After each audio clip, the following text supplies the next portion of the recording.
Voilà, Sisikou Ayouk Tabé et 46 autres leaders séparatistes présumés n'ont pas subi de torture. Leur intégrité physique a été préservée.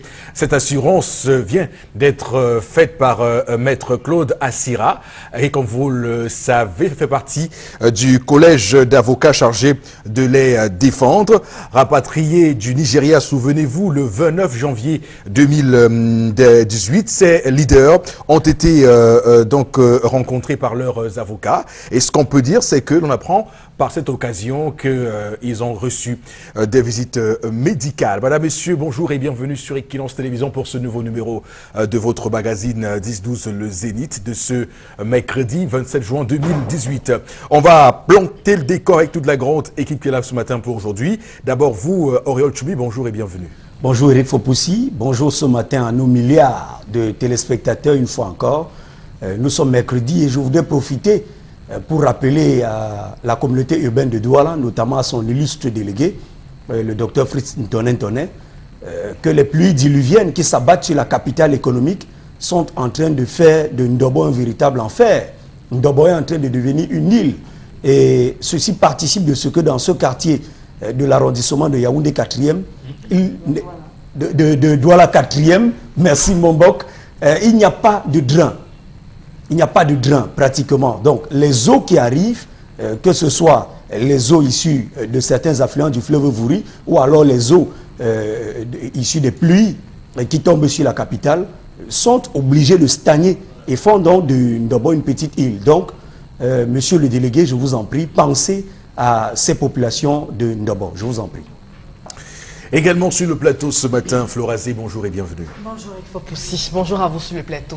À vous chers téléspectateurs, bonjour. Dans le cadre de la revue des réseaux sociaux, nous avons 3 informations. Et puis je vous rappelle que pour vos différentes réactions, vous pouvez réagir au 657 43 61 45 et même sur notre page Facebook 10-12 Le Zénith. On va également introduire Moro Bangan sur le plateau. Bonjour et bienvenue. Bonjour Monsieur Fopoussi Negou. Bonjour à vous chers téléspectateurs. Moi, je salue la population de Douala qui reste royalement chez elle alors qu'elle parle de mercredi et de jeudi de propreté. Et on n'observe aucun investissement humain. On vient ouvrir la boutique à 11 h, on ne fait rien. La saleté d'hier est toujours là. Merci, bonjour cette population. D'accord, on va tout de suite démarrer ce programme, Madame, Messieurs, avec l'histoire du jour. Et vous savez, chaque matin, nous avons un sujet que nous mettons sur la table et après, nous revenons pour le décryptage et pour conter l'histoire. Haribel est bien là ce matin. Bonjour, Haribel et bienvenue. Bonjour, Fopoussi Negou. Bonjour, Tchoumi Auréole. Bonjour, et bonjour, Pem Bombok. Bonjour à vous, chers téléspectateurs. Aujourd'hui, Fopoussi, on va parler de photos de profil. Qu'est-ce qui se passe? Dans un couple, ça a encore cuit. Ça a pris feu. Le feu rouge, même le tout aussi. C'est une femme qui a voulu passer un message à son mari par WhatsApp. Et elle tombe sur sa photo de profil. Elle clique sur ça. Elle voit quoi? Elle voit la photo de profil de son mari. Son mari a collé sa tête comme ça avec une fille. Il a filmé. Il a mis ça comme photo de profil. Elle écrit. Elle dit, chérie, bonjour. C'est la photo de qui ça? Il dit, je ne gère pas ça ici, je suis au bureau, s'il te plaît. À la maison. Nessa, il est rentré le soir. B, tu disais que la photo là, c'est pour qui? Il dit que c'est ma collègue. Elle dit que ta collègue, au point où vous faites le selfie, jusqu'à tu mets comme photo de profil. Tu sais ce que les gens vont dire. Tu sais ce que mes soeurs qui sont amis avec toi sur WhatsApp vont dire. Tu prends ta collègue, vous faites le selfie, tu mets ça comme photo de profil, s'il te plaît, enlève. Il dit non, moi je trouve aucun problème, c'est ma collègue, on s'entend bien, au travail, elle m'aide parfois et tout. Moi je trouve pas de problème. Elle dit moi je trouve problème. Ma mère est amie avec toi sur WhatsApp, mes petites soeurs sont amies avec toi sur WhatsApp, mais ceci, mais cela, tu dis que ça ne fait aucun problème, enlève. Il a refusé d'enlever. C'est pour ça qu'elle m'a appelé Flora. Que, pardon, explique aux téléspectateurs que est-ce que c'est normal qu'un homme colle sa tête, il fait le selfie, comme tu vois souvent le selfie là, Flora, il colle comme ça là, il met comme photo de profil, alors que sa femme a beaucoup de photos aussi dans sa galerie. Et il faut aussi, voilà le problème d'une femme à la maison, ça a cuit dans son foyer.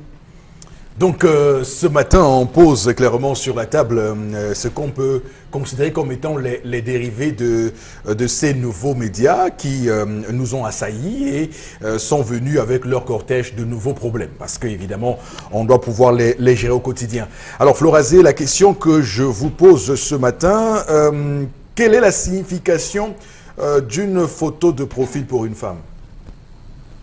Mais écoutez, pas que pour une femme, pour la personne qui utilise le réseau, les réseaux sociaux, bah, une photo de profil, c'est pour être identifiable.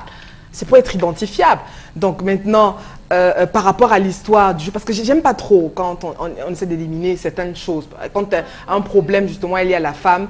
Mais maintenant, je veux dire par rapport à l'histoire du jour, je crois que la récrimination de la femme est logique, parce qu'elle est quand même sa femme. Et puis, parce que à travers la photo de profil aussi, on passe un certain message. Vous avez constaté que sur les réseaux, que ce soit sur photo de profil de Facebook ou alors WhatsApp et autres, il y en a qui utilisent certains effigies, hein, qui passent des messages soit sur l'aspect biblique ou alors des messages de bienséance et autres, ou alors ça peut être une photo personnelle, soit qui peut être liée à votre environnement. Donc maintenant, le cas précis, je trouve que l'homme a quand même poussé le bouchon un peu très loin, c'est-à-dire que mettre sur sa photo de profil, enfin, une image de lui et de sa collègue, pas que simplement, parce que c'était une photo toute simple, hein, j'allais dire, ok, pas besoin de faire tout un carnage. Parce que moi, personnellement, je pense que dans les photos de profil, on peut pratiquement mettre tout. Je peux être avec un ami, avec un collègue, avec soit mon mari ou pas. Donc maintenant, je crois que quand même, je peux comprendre les récriminations de la femme qui peuvent également être très logiques. D'accord. Alors, Oriol Choumi, qu'est-ce que vous dites de l'histoire de ce matin? Non, je dis simplement que c'est un test.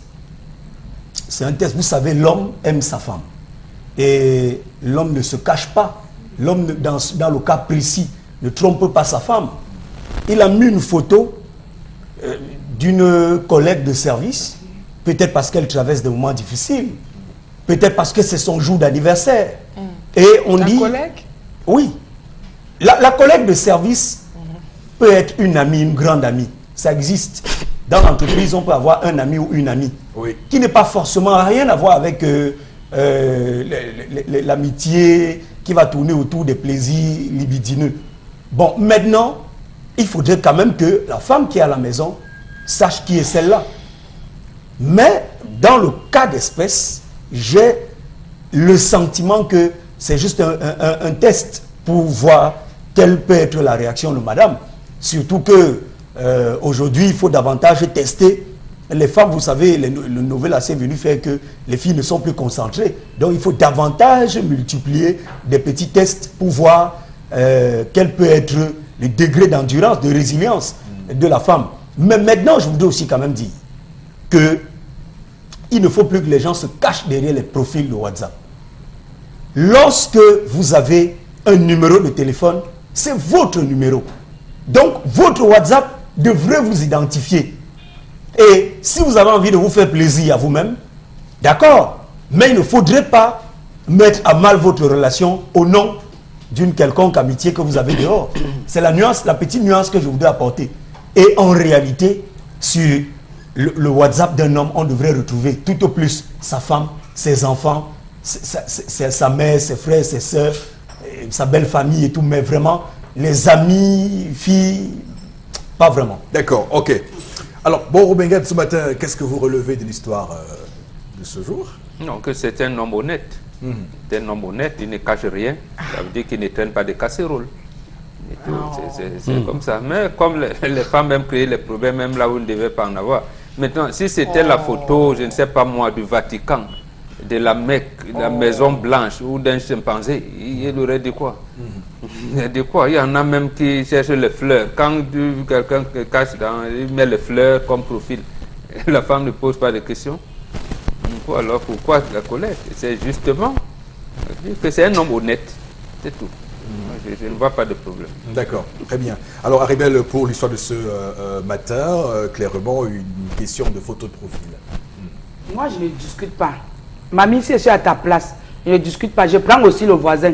Comme il a refusé de retirer, non, il n'y a pas de problème. Je m'en vais aussi, je prends le voisin. Je dis, Pierre, viens on fait un selfie. Je colle ma tête comme le maire colle souvent la tête des gens à la mairie là. Et quand vous venez pour faire l'acte de mariage, je colle bien comme ça là. On fait, je mets même le bisou sur ça. On fait, je mets aussi. Il me demande, il dit que non, quand tu es sur mon travail, quand on couple, mon voisin m'aide. Qu'il n'y a pas de problème. C'est aussi mon ami. On s'entend bien quand tu n'es pas à la maison. C'est lui qui m'aide à... Je ne cherche même pas à bavarder. C'est là que je suis en train de chercher. Puisqu'il a dit qu'il n'y a pas de problème avec sa collègue, non. Même mon voisin, on n'a pas nous de problème. Donc, on cale comme ça et le profil là va rester là-bas. Jusqu'au jour que moi-même, mon cœur aussi va demander d'enlever. Puisque tu as refusé d'enlever ta part. Et bavarder pourquoi? Le souffle, c'est pour bavarder à mes enfants. C'est pas lui qui va faire des problèmes, c'est vos copines qui vont donc poser la question. Les mêmes copines qui vous ont dit, mais c'est qui? Non, elle me demande, il dit que non. On ne commente pas les commentaires. Regardez seulement, vous passez. Je ne vous ai pas envoyé regarder mon corps. Je mets même ça sur le statut. En mettant même sur le statut, je dis mon meilleur ami.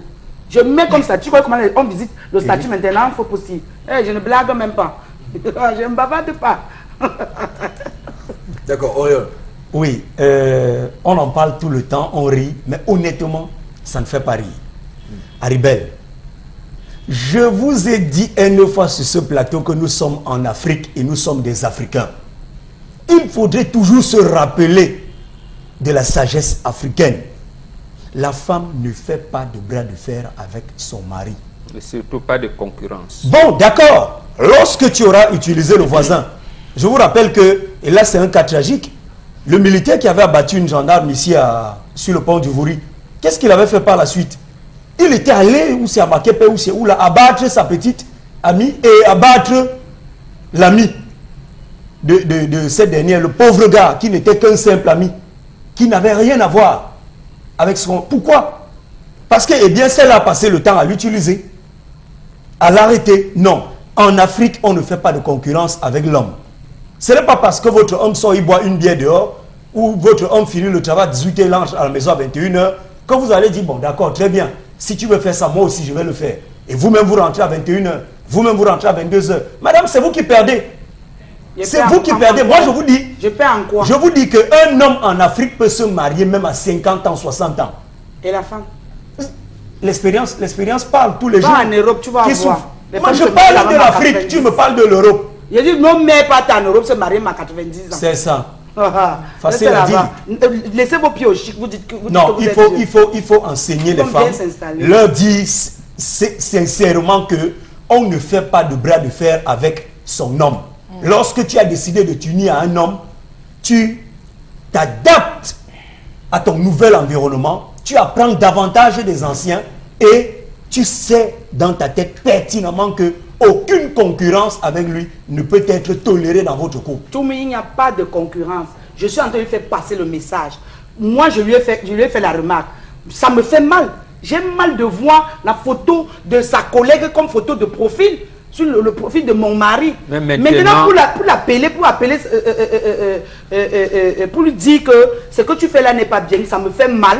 Je mets aussi pour qu'il comprenne ça, qu'il ressente aussi la même chose. D'accord, donc ce qu'il fait et qui te fait mal, toi-même tu fais non, aussi. il faut qu'il ressente comment ça fait. Si ça lui dit, on reste aussi comme ça. Ça reste à votre jour que je vais enlever. Aussi hein, sur... Non, je voulais dire, les gens aiment parler Europe, Afrique. En Europe, pourquoi les femmes sont malheureuses? Elles donnent l'impression qu'elles sont heureuses, elles ne sont pas heureuses. En Europe, dès que vous vous mariez, vous perdez votre nom de famille. Vous épuisez le nom de mari automatiquement. Et vous voyez comment on commence à jongler ici. Et on commence à dire, telle épouse, telle... Vraiment, vous voyez des jongleries. Donc, en Europe, elle n'est pas heureuse. Deuxième chose, je renchéris ce que Choumi vient de dire. Quelle concurrence y a-t-il à faire entre un homme et une femme?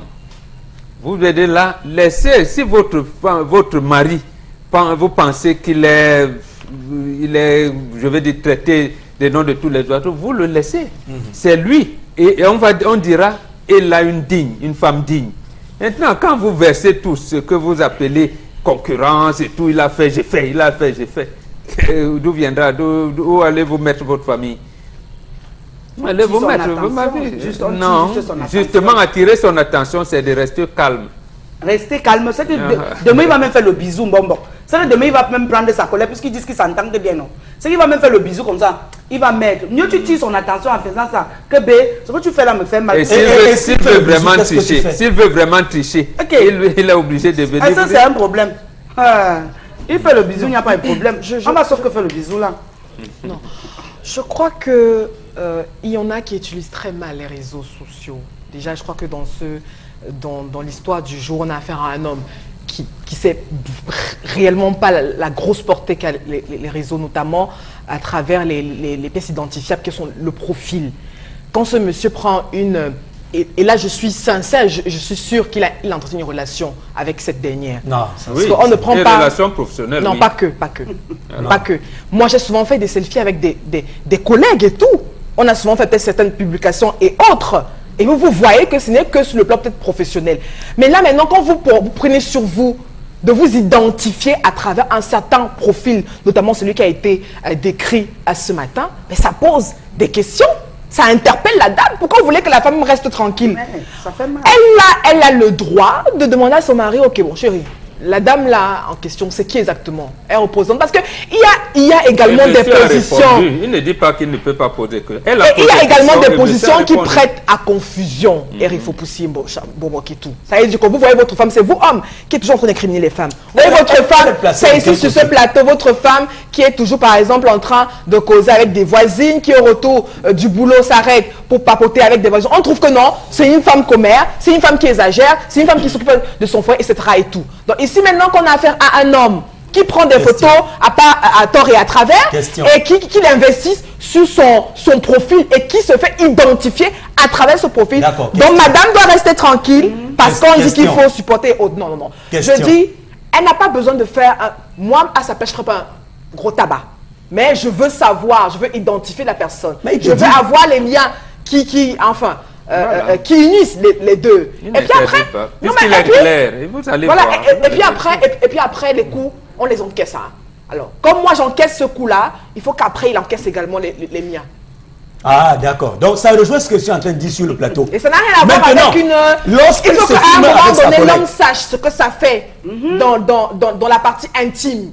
Et quand on parle de respect, quand on parle de dignité, parce que vous pouvez pas, ça veut dire que quand il prend celui un homme pour un homme marié qui prend celui d'avoir pour photo de profil une autre femme, la sienne, c'est un manque de respect total. Ça veut dire que vous piétinez votre femme. Conséquence, il faudrait que la femme le fasse aussi au trip. Ben pourquoi pas? Non. Pourquoi pas Ma aussi? question, C'est pas parce qu'elle ne l'aime pas. Pas parce qu'elle ne l'aime pas, mais c'est parce que justement, elle veut également... C'est-à-dire qu'elle veut que ce dernier ressente ce qu'elle a ressenti hier ou avant-hier. Mais je vous dis que c'est la mauvaise école, c'est l'école des novellas. C'est la mauvaise école, c'est une très mauvaise école. Quand je suis sur un plateau comme celui-ci, mon rôle, c'est de rappeler à toutes ces jeunes filles qui nous regardent ce matin et tous les jours que vous devez apprendre de l'école africaine. Départissez-vous des novellas. Ce qu'elle raconte là, c'est les novellas, ça ne nous aide pas. Une femme ne fait pas de concurrence avec son homme. Maintenant, ma question c'est quoi? Lorsque je me filme avec Haribel, je mets sur mon profil. Elle est placée de quel côté? Donc il y a le côté maintenant.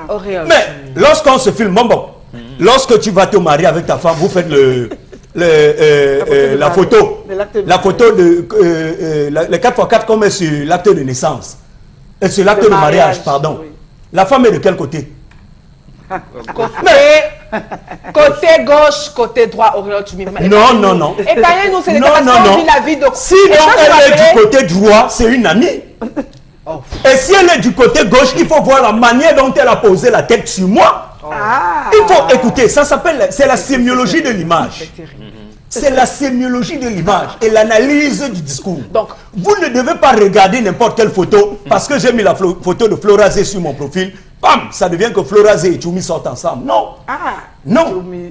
Là maintenant, Flora est de mon côté gauche. Dikou est en train de faire un gros plan. Est-ce que ça veut donc dire que Flora et moi on est ensemble? Non. Est-ce que ça veut dire que Mbombo et Haribel sortent ensemble? Non. Ces exemples ne tiennent pas. Ça, c'est le direct. J'ai pas mis sur mon profil. Non, je prends l'exemple du WhatsApp. On peut prendre les mêmes, mais j'ai dit, moi, ma fille Haribel, là, je mets ça sur WhatsApp. Voilà. Madame va poser les questions. Et je vais lui dire que c'est un collègue. Ça a commencé comment pour que Aribel soit sur ta photo la de profil? La preuve, là, ça a commencé comment? Non, le casting dans le milieu professionnel. La photo de profil signifie beaucoup de choses dans un groupe. Non, ça doit absolument rien dire. On ne balance pas n'importe quoi. Aujourd'hui, il y a des groupes, on fait des groupes, mais il y a le groupe WhatsApp, il y a le groupe ceci. Tu as tes enfants, mets ta photo, même la photo de ton enfant. Non, je n'ai pas besoin. Si on met la photo d'un chimpanzé, là, c'est autre chose. C'est autre chose. Pourquoi il faut même exposer nos enfants, nos familles? Là, c'est autre chose. Mais pas que tu fais le selfie jusqu'à tu mets comme photo profil. Demande d'enlever, tu ne trouves aucun problème. Ok. Aribel, tu as mis la photo de Samuel Eto'o l'autre jour. Alors, il y a quoi en Samuel Eto'o. Alors, c'est très bien. Je pense qu'on a longuement et suffisamment débattu sur ce sujet. Le temps pour nous d'aller prendre quelques réactions de nos téléspectateurs qui eux aussi ont besoin d'avoir voix au chapitre de l'émission. Alors Florazé, c'est vous qui êtes chargé d'ailleurs de nous envoyer quelques-uns de ces messages-là. Oui. Alors, au 650, voilà, c'est tant mieux. Le SMS, enfin le numéro s'affiche en bas de votre petit écran. Alors, le profil, enfin Achille Ndokpasi pense que cet homme a très mal fait. Car c'est un profil qui est publié et de lui et de sa collègue de service, ça a bien une signification douteuse. Voilà. Une autre réaction, il n'a pas le droit de mettre cette photo de lui et de sa collègue sur son profil WhatsApp. Et ceux qui mettent la photo de Sankara, de Kadhafi, ils en ont le droit alors? Oui. D'accord. Là, c'est autre chose. Quand vous mettez la photo de El Diablo, de matin à 0, vous avez le droit. Mais l'homme est libre s'il est jaloux de cette photo qu'il parle. Moi, j'ai vu, je suis jaloux, j'en parle. Si tu ne parles pas, c'est que tu as trouvé ça, tu as trouvé ça bien. Oui, si tu n'en parles pas, ça tu as trouvé bien. Oui, Flores, qu'est-ce qui se passe? Vous êtes quoi, submergé? La technologie en train de oui, on demande aux téléspectateurs de ne pas appeler à ce contact aussi. Parce que après, ça, voilà, ça nous permet de ne pas lire, de décrypter normalement les SMS de nos téléspectateurs. D'accord. Ah, vous dites, vous... de ne pas appeler... Oui, c'est passé, on a compris. Eric donc, le temps pour nous... la photo de Rihanna l'autre jour en profil. Je soupçonne une relation entre Fopoussi et Rihanna. Non, loin de là. Non, d'abord, je ne prends pas de photo de profil, donc c'est impossible. Première chose... Ton compte a été piraté. Et de deux... Quel numéro vous avez de mon WhatsApp? C'est sûr que vous avez un très mauvais numéro. Voilà un homme suspect ce matin. Qui dit qu'il a plusieurs WhatsApp? Eric est suspect ce matin. Mais en réalité, quand même, Auréole, il faut dire clairement que les photos de profil, parce que quand vous voulez clairement que je m'exprime là-dessus, alors il faut dire que les photos de profil, et là c'est pourquoi j'ai dit quelle est la signification d'une photo de profil. Une photo de profil, c'est-à-dire c'est votre profil, c'est de vous qu'il s'agit en réalité. Alors, si les gens font les extensions pour mettre d'autres photos, ça veut dire qu'ils estiment à cet instant présent là, de la photo qui est mise en place, que la personne qui représente cette photo-là peut être confondue à elle-même. Quand on met la photo de sa femme, ça veut dire qu'on estime que sa femme est... 1 plus 1 égale 1. Oui, 1 plus 1 égale 1. Si on met la photo de son enfant, c'est dans le même registre, de sa mère, c'est dans le même registre. Maintenant, qu'on mette la photo d'une collègue, alors là, je vous assure, c'est quand même suspect. Voilà. Au moins, voilà un vrai homme. Eric, peut-être rappeler, je vous dis, voilà un vrai homme. Avec votre permission, oui, rappeler à nos téléspectateurs qu'il ne faudrait pas appeler sur les numéros qui s'affichent au bas de l'écran parce que vous nous empêchez en ce moment de rendre les messages, les contributions des uns et des autres. Voilà, oui. Et puis, comme vous l'avez dit, il y a un téléspectateur qui pense que le monsieur n'a pas le droit de mettre la photo de profil de cette dame. Un autre qui dit que c'est suspect. Pour les SMS que j'ai pu... qui trouve que c'est suspect d'avoir mis ce type de photos, d'images. D'accord, ok. C'est bon pour cette séquence consacrée ce matin, madame, monsieur, donc à l'histoire du jour. On va avancer dans l'émission avec tout de suite la colère.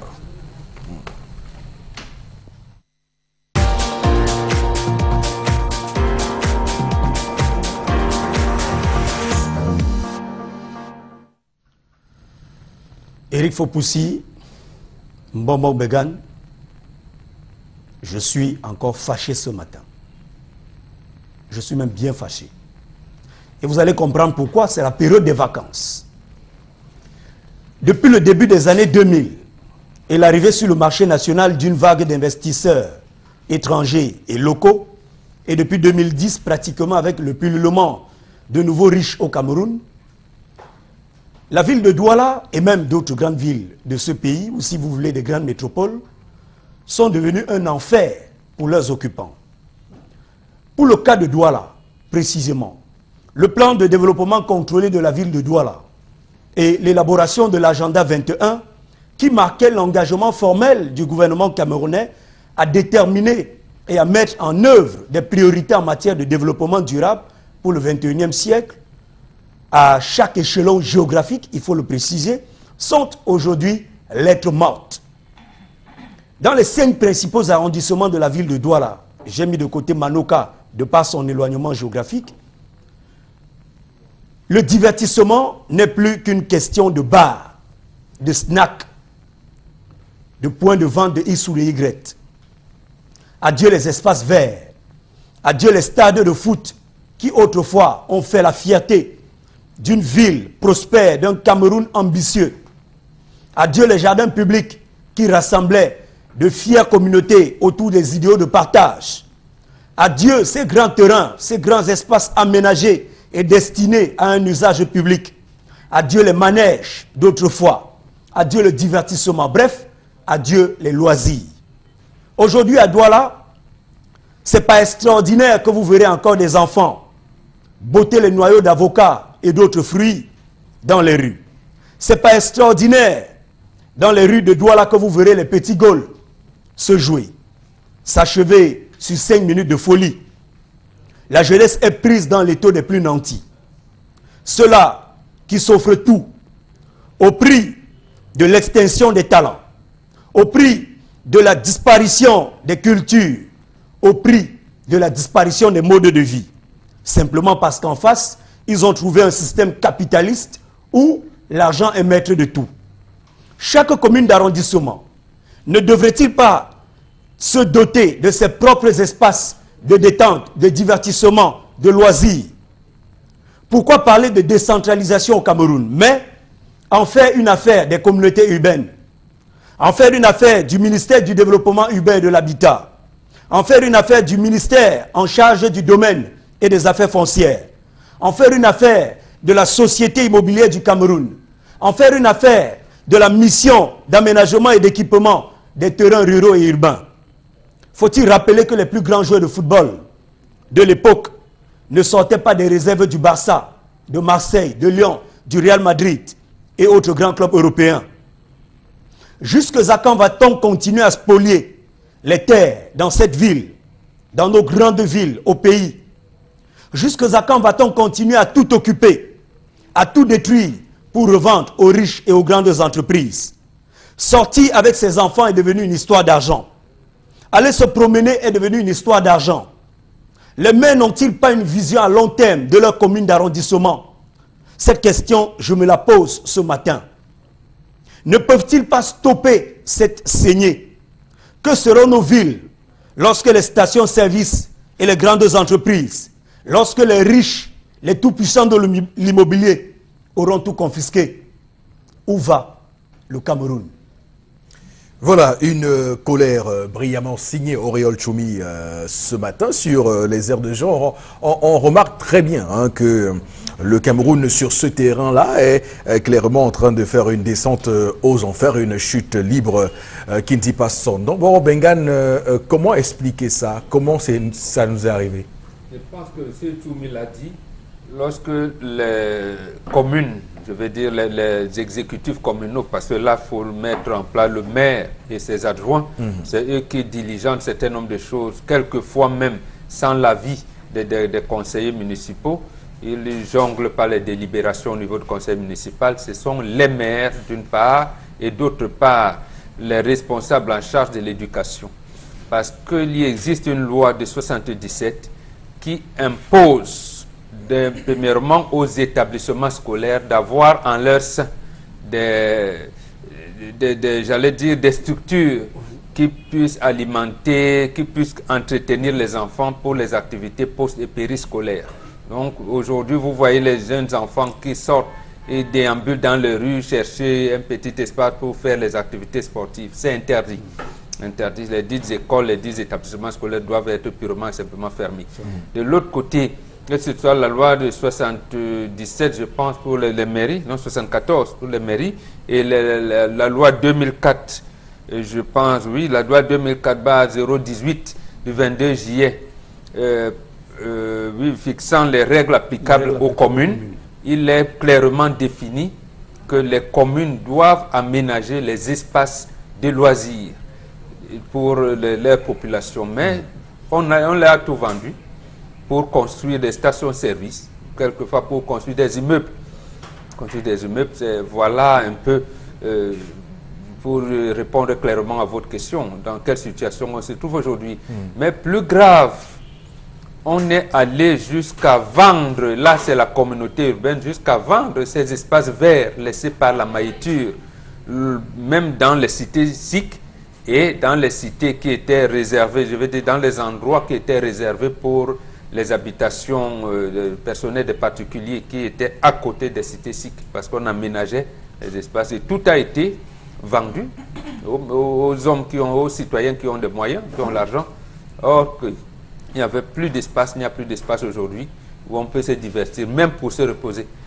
Il n'y en a pratiquement pas. Donc c'est vraiment triste.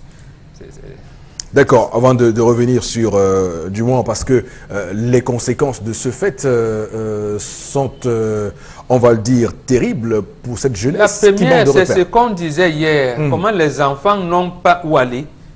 Ils se retrouvent avec les plateaux d'arachide sur la tête et sont en train de vous vendre. Si les enfants avaient les espaces de jeu, les aires de jeu, des distractions, non seulement il doit y avoir les aires de jeu, il doit y avoir des bibliothèques, il doit y avoir un certain nombre de choses de distractions qui occupent les enfants. Et à ce moment-là, il y a des encadreurs chaque fois. Et même ce qu'on appelle aujourd'hui vol des enfants ou kidnapping, ça ne se faisait pas. Lorsqu'il y a dans ces endroits aménagés-là, on sait comment les enfants ou même les aînés encadrent les plus jeunes, ainsi de suite, ainsi de suite. Bon, aujourd'hui, tout le monde est barricadé chez lui. Il n'y a pas d'espace. Vous voyez, ceux qui veulent, on peut encore se divertir, c'est dans la rue. On prend un poteau électrique, on accroche un panier de basket, tu vois, les enfants veulent jouer au basketball, il n'y a pas d'endroit où vont jouer. Ceux qui sont des amateurs de football, ils placent les parpaings dans un endroit, dans les rues du quartier ou bien sur les trottoirs, les grandes métropoles, ils sont en train de jouer. Et pratiquement, c'est vraiment triste. Donc, c'est clair qu'avec ça, puisque je rappelle que en France, ce jour sera présenté en Conseil de ministres un projet visant à instaurer un service civique 2 mois pour les jeunes de 15 à 18 ans en France, qui permettra d'ailleurs de former la jeunesse en France. Au Cameroun, cette politique-là peut être également faite ici, non? Pour qu'on puisse éclairement former cette jeunesse à travers les loisirs. Oui, dans les textes, c'est défini ainsi. Oui. Mais lorsque Madame le ministre des Domaines d'Affaires foncières vous dit que pour Douala, par exemple, il y a plus de 12 000 faux titres fonciers, c'est de ça qu'elle parle. Ça veut dire qu'il existe même des domaines privés de l'État qui ont été vendus à des particuliers. Ont été vendus. Conséquence, c'est que ça n'existe plus. Et vous avez bien fait de le relever. Il y avait ici, je pense depuis 1979, un service civique de participation au développement qui était confié au colonel Eton de Koto à l'époque, où on parlait du projet Nkam Yabassi Bafang. Par exemple, où en est ce projet aujourd'hui? C'est tombé. Donc, on laisse la jeunesse se débrouiller. Et le parent, lui, n'a plus les moyens, il se bat, la maman est à gauche au marché, papa est là-bas, il est un tchouk-het, comme on dit, il se débrouille, tout le monde se débrouille, les enfants sont abandonnés à eux-mêmes. Donc, en fait, une politique d'encadrement des enfants, j'ai bien peur que qu'on attend encore longtemps pour voir une telle orientation, une telle option pour le Cameroun. Alors, Florazé, quel est votre point de vue sur cette question? Quel regard vous jetez sur la question des loisirs au Cameroun, avec évidemment le corollaire que nous avons ce matin, c'est l'absence des aires de jeu? Tout à fait, Eric Fopoussi. Donc ça prouve ou ça démontre tout simplement que nous n'avons aucune vitrine à présenter même à l'extérieur. Et puis vous pouvez être à Douala et vous dire, ok, je vais même aller passer avec les enfants peut-être un week-end, je dis n'importe quoi, à Bertois. Vous voulez passer peut-être un week-end à Gaoundéré, vous voulez passer un week-end à Yaoundé, etc. et tout. Donc on n'a rien à proposer. Et justement, cette politique sociale devrait également être portée par nos élus. Hein? Que font-ils justement? Parce qu'on a l'impression que c'est une question banale. Mais aujourd'hui, on n'a pas de salle de spectacle. Hein? On peut énumérer autant de choses qui sont liées justement sur l'aspect touristique, lié justement au loisir, puisqu'on en parle. Même dans nos villages, c'est-à-dire que bon, moi qui dis souvent que les élites n'ont pas la capacité c'est pas leur travail de développer leur contrée. Mais vous arrivez maintenant, faites un tour quand vous allez par exemple à Edéya, sur l'axe Douala Yaoundé. Ce sont les enfants qui vous proposent des mintumba, qui vous proposent des bâtons de manioc, des bananes et autres.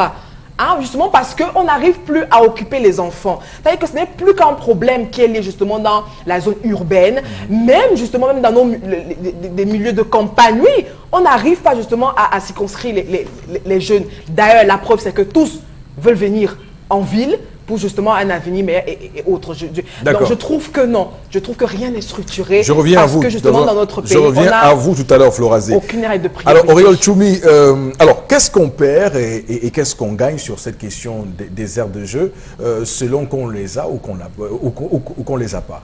D'abord, les modes de vie, oui, que je voudrais résumer par un mot, les cosmogonies, notre vision d'ensemble. Oui. Je vous rappelle que lorsque les aires de jeu existaient, j'ai parlé du partage, la solidarité.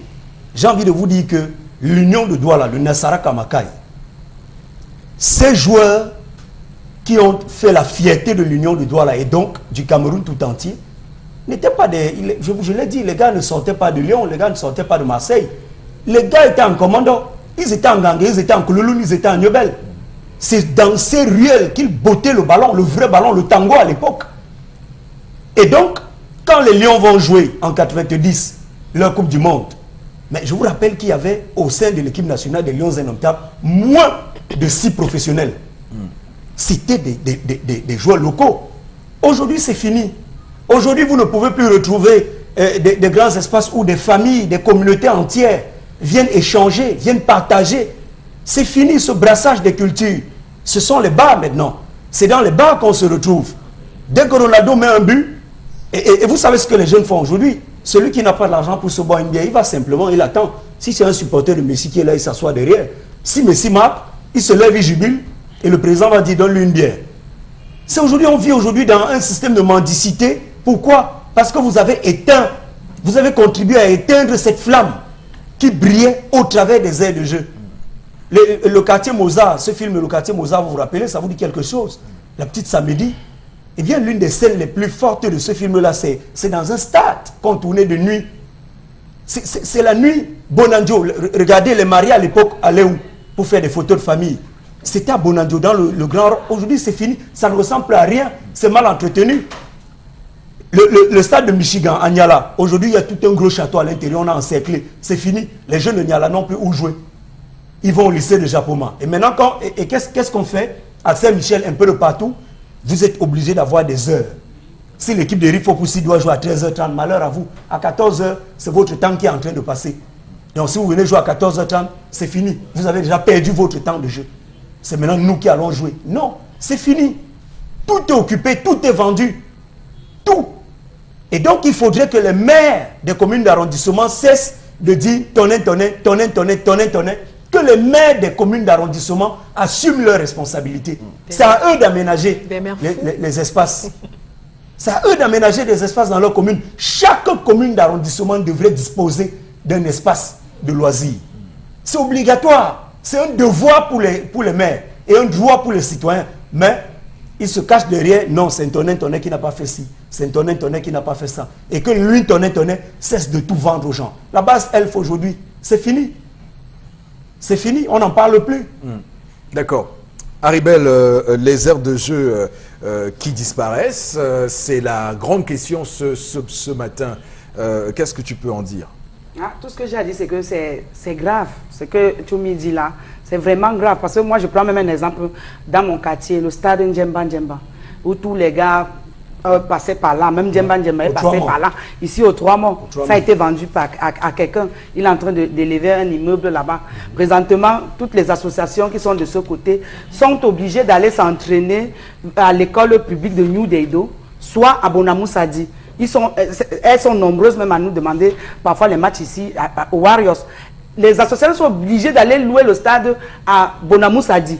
Alors qu'on avait un stade Ndjemba Ndjemba là-bas où on jouait tous nos matchs. Et même les salles de cinéma. Voici les vacances.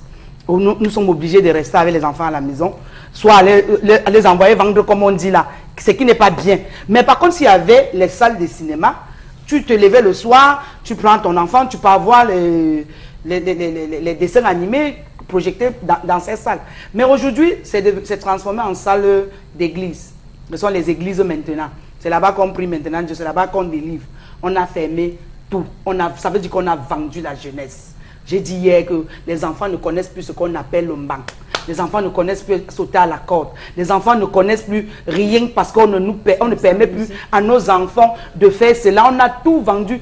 On court après l'argent. La base Elfa a fondé beaucoup de foyers, hein, beaucoup de couples. La base Elfa a fondé beaucoup de couples. C'est là, quand tu partais te balader là-bas, tu trouvais ton âme sœur.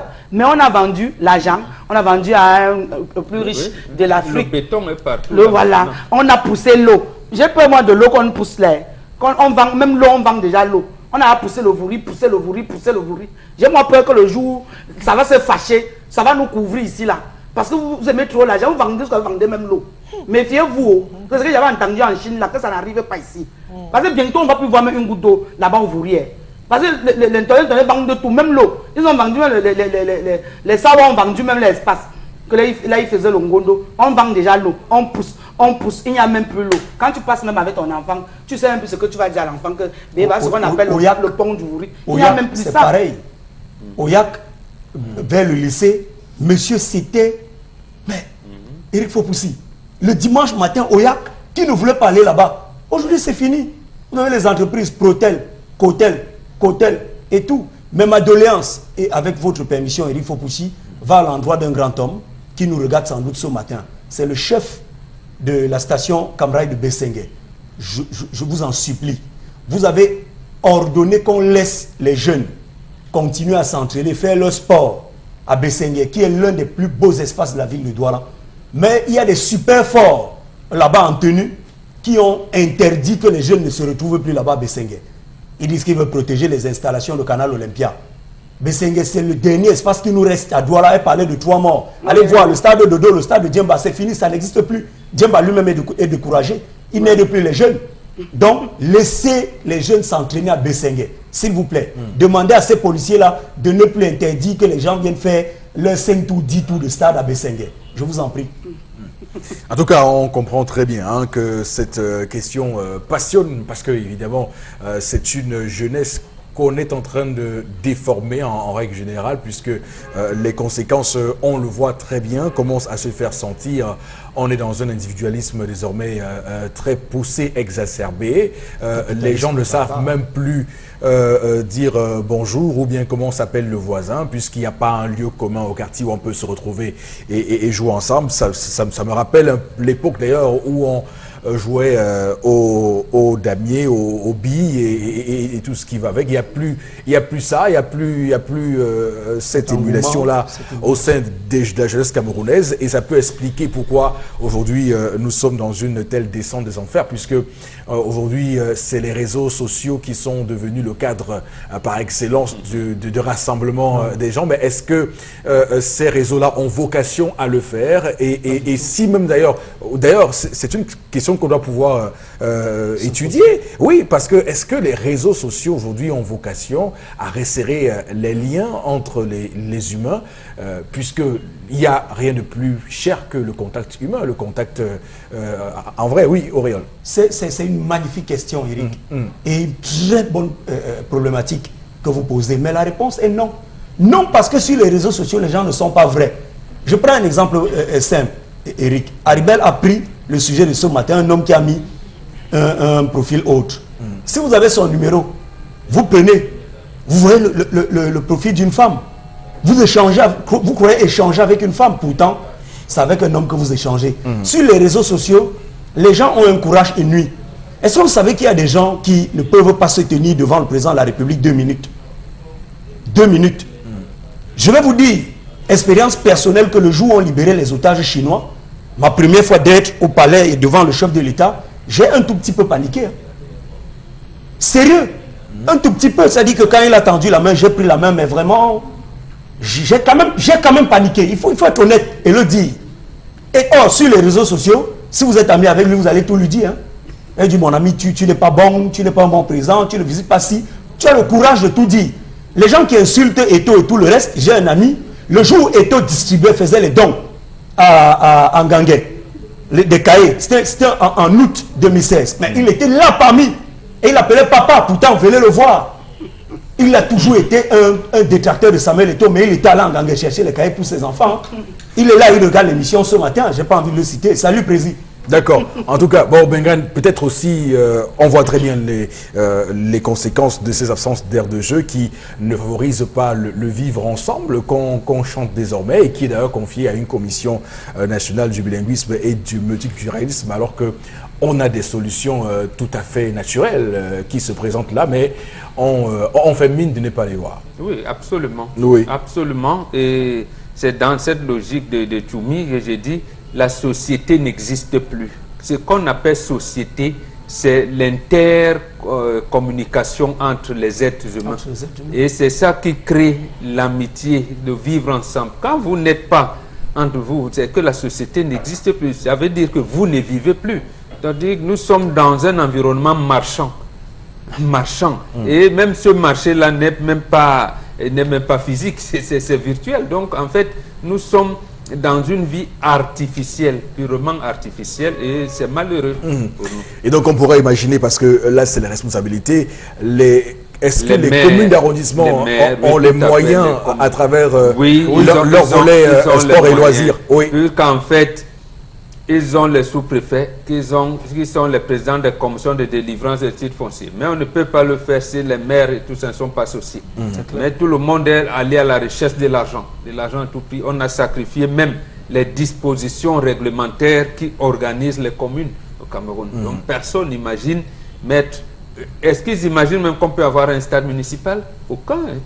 Aucune mairie ne l'imagine. Qu'il doit avoir des stades municipaux. Ils peuvent même être des stades omnisports. Ils n'imaginent pas des choses comme ça. Oui. Les bibliothèques, alors, n'en parlons pas, doivent avoir des bibliothèques, centres de lecture, les salles de spectacle. N'en existe pas. Et les maires et pour les communes d'arrondissement, il faut rappeler que ce sont des sources de revenus. Hein. Voilà. Ce sont des sources de revenus, ces bibliothèques, ça se paye. Oui. Même si ce n'est pas grand-chose. Mais il y a un abonnement. Les centres de lecture, les salles de spectacle. Imaginez un artiste qui vient louer une salle de spectacle pour organiser l'événement. Même les mariages. Imaginez les mariages.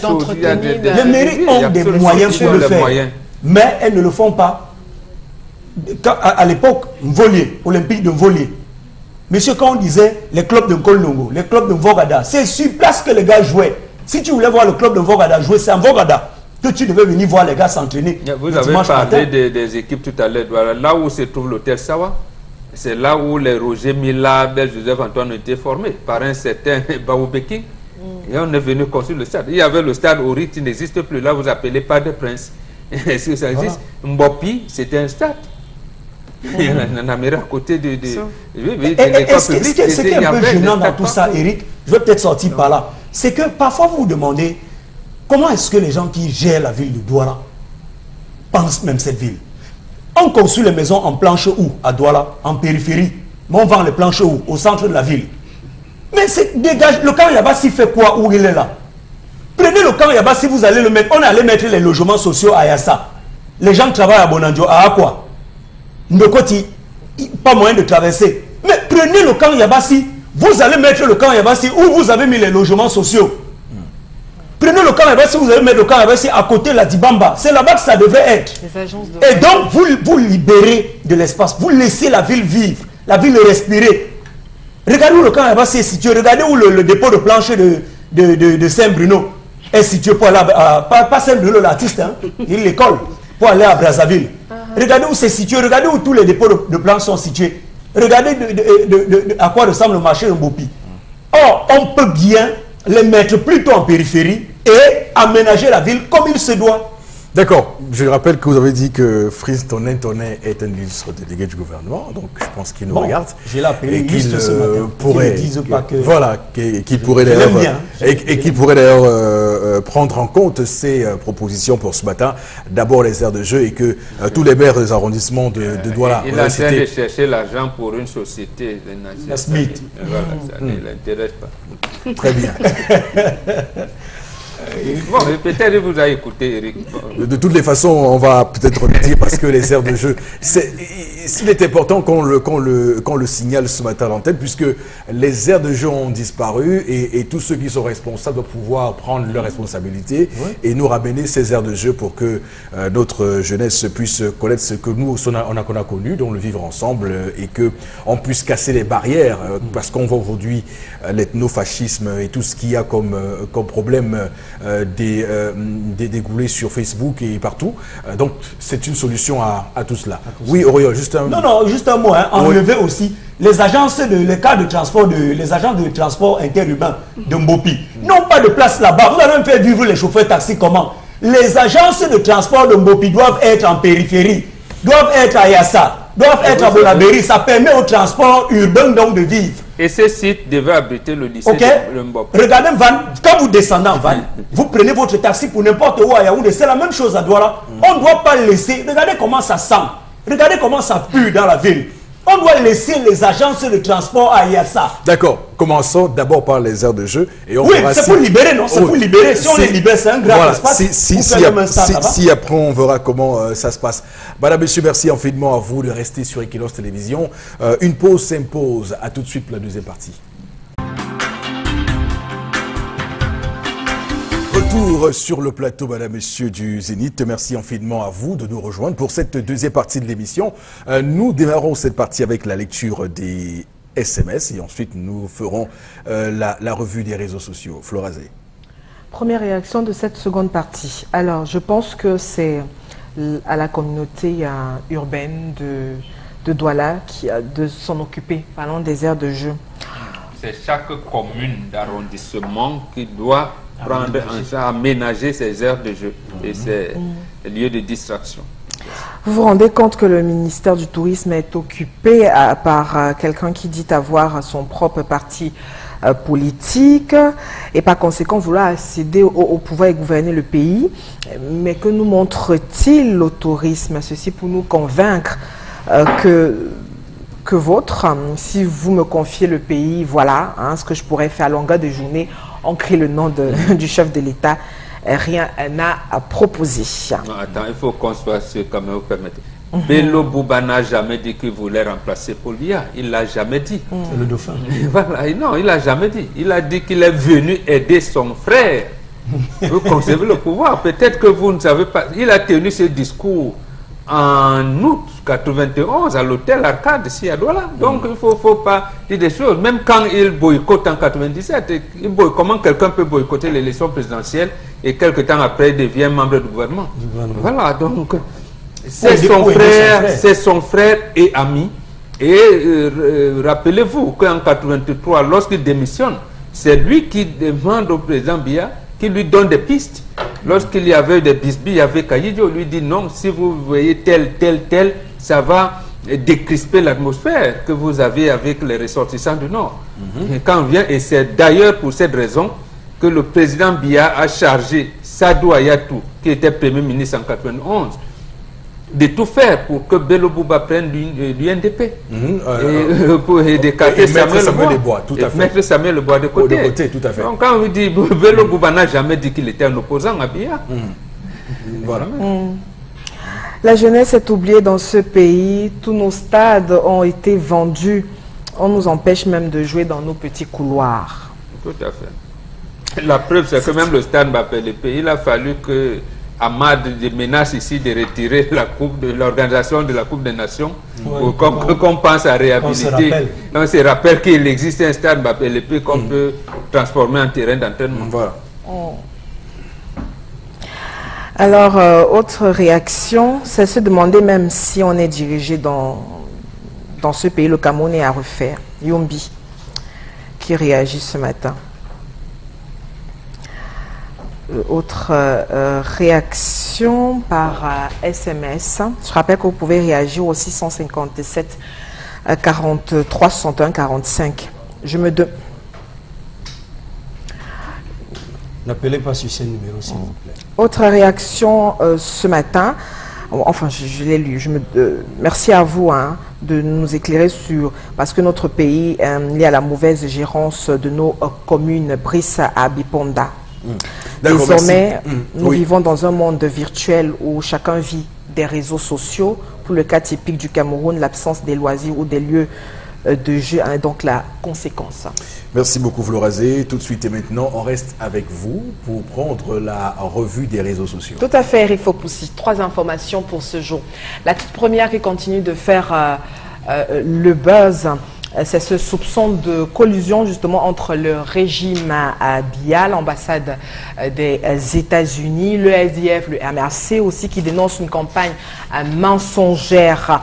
On rappelle que des responsables même du SDF, du MRC, ont également déclaré qu'ils n'ont jamais reçu ces milliards de francs CFA des Américains pour s'unir contre le président de la République lors de la prochaine élection présidentielle. On se rappelle que certains médias avaient affirmé que le gouvernement américain, par le biais de son ambassadeur à Yaoundé, avec délivré une coquette rondelette somme de environ 3 milliards de francs CFA pour pouvoir financer ces différents candidats, Joshua Oshi, Akere Mouna, Maurice Kamto, et puis 24 heures après, on a donc eu des réactions pour démentir cette information, et même que l'ambassadeur américain lui-même a fait une sortie pour démentir cette information dite mensongère. D'accord. Alors, Boro Bengan, comment comprendre toute cette affaire? Mais c'est la manipulation orchestrée par la présidente de la République. Parce qu'il nous souvient quand même que je pense que c'était au mois de mars, l'ambassadeur des États-Unis a organisé une rencontre. Il y avait le Christian Toumi, le REDAC, le MRC, voilà, le RDPC et tout un certain nombre de gens. Et pour écouter et avoir, j'allais dire, le thermomètre de la vie sociopolitique au Cameroun. Et dès la sortie de cette rencontre, ce Grégoire Ona, qui est secrétaire général du comité central de RDPC, était appelé à la présidence de la République pour donner le compte rendu. Mais le problème, c'est que pourquoi le RDPC qui est invité et que Grégoire Ona ne va pas au comité central de RDPC pour remettre le rapport à Jean Kouete, mais plutôt à la présidence de la République? Pourquoi? Ça veut dire quoi? Ça veut dire que on a senti, peut-être parce que l'ambassadeur des États-Unis avait dit en début d'année, que les États-Unis vont s'intéresser de manière étroite sur les élections qui vont se tenir au Cameroun et surtout l'élection présidentielle. Et le président le sait véritablement que les élections ne sont pas bien organisées, que l'ECAM connaît des problèmes d'organisation matérielle, et que en fait les élections ne sont pas transparentes. Et il faut donc noyer le poisson. On commence à jeter comme ça sur ces candidats que moi je trouve sérieux et qui peuvent véritablement concurrencer le chef de l'État. Il faut donc les jeter en pâture parce que précisément au sein du peuple camerounais, quoi qu'il arrive, on a dit on ne veut pas un candidat qui nous vient de l'étranger.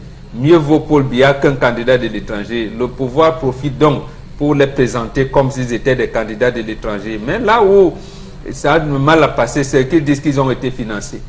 La CIA ne peut pas financer ces gars et les laisser évoluer en rang dispersé.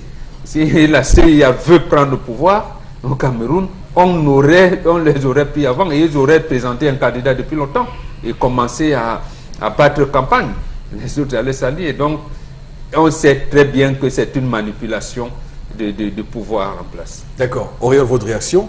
Non, nous sommes là dans les dynamiques de déconstruction démocratique. Il faut dire que ce n'est pas nouveau. Le RDPC est habitué à ce type de manipulation et ce n'est pas fini. On aura encore d'autres informations et on pourra trouver même d'ici quelques temps des informations qui iront même jusqu'à toucher la vie privée de certains opposants que l'on juge sérieux. Vous savez que l'enjeu des élections présidentielles de cette année, c'est le retrait de John Frundi.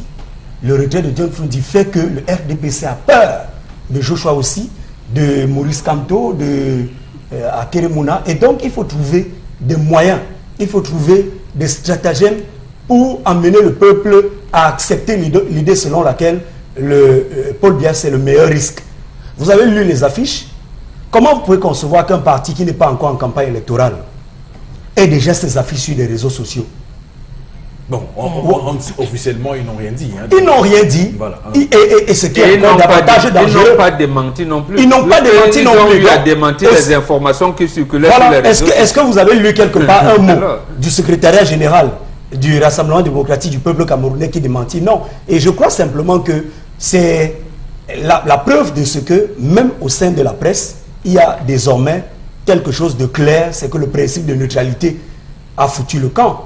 On compte aujourd'hui des organes de presse écrites qui ont maintenu, qui ont gardé ce principe de neutralité. Aujourd'hui, il y a énormément de titres, de unes qui paraissent et qui affichent clairement leur appartenance au régime en place. Et donc, il est clair qu'on a deux camps qui se forment. On a le Rassemblement démocratique du peuple camerounais et de l'autre côté, ces opposants sérieux qui devront néanmoins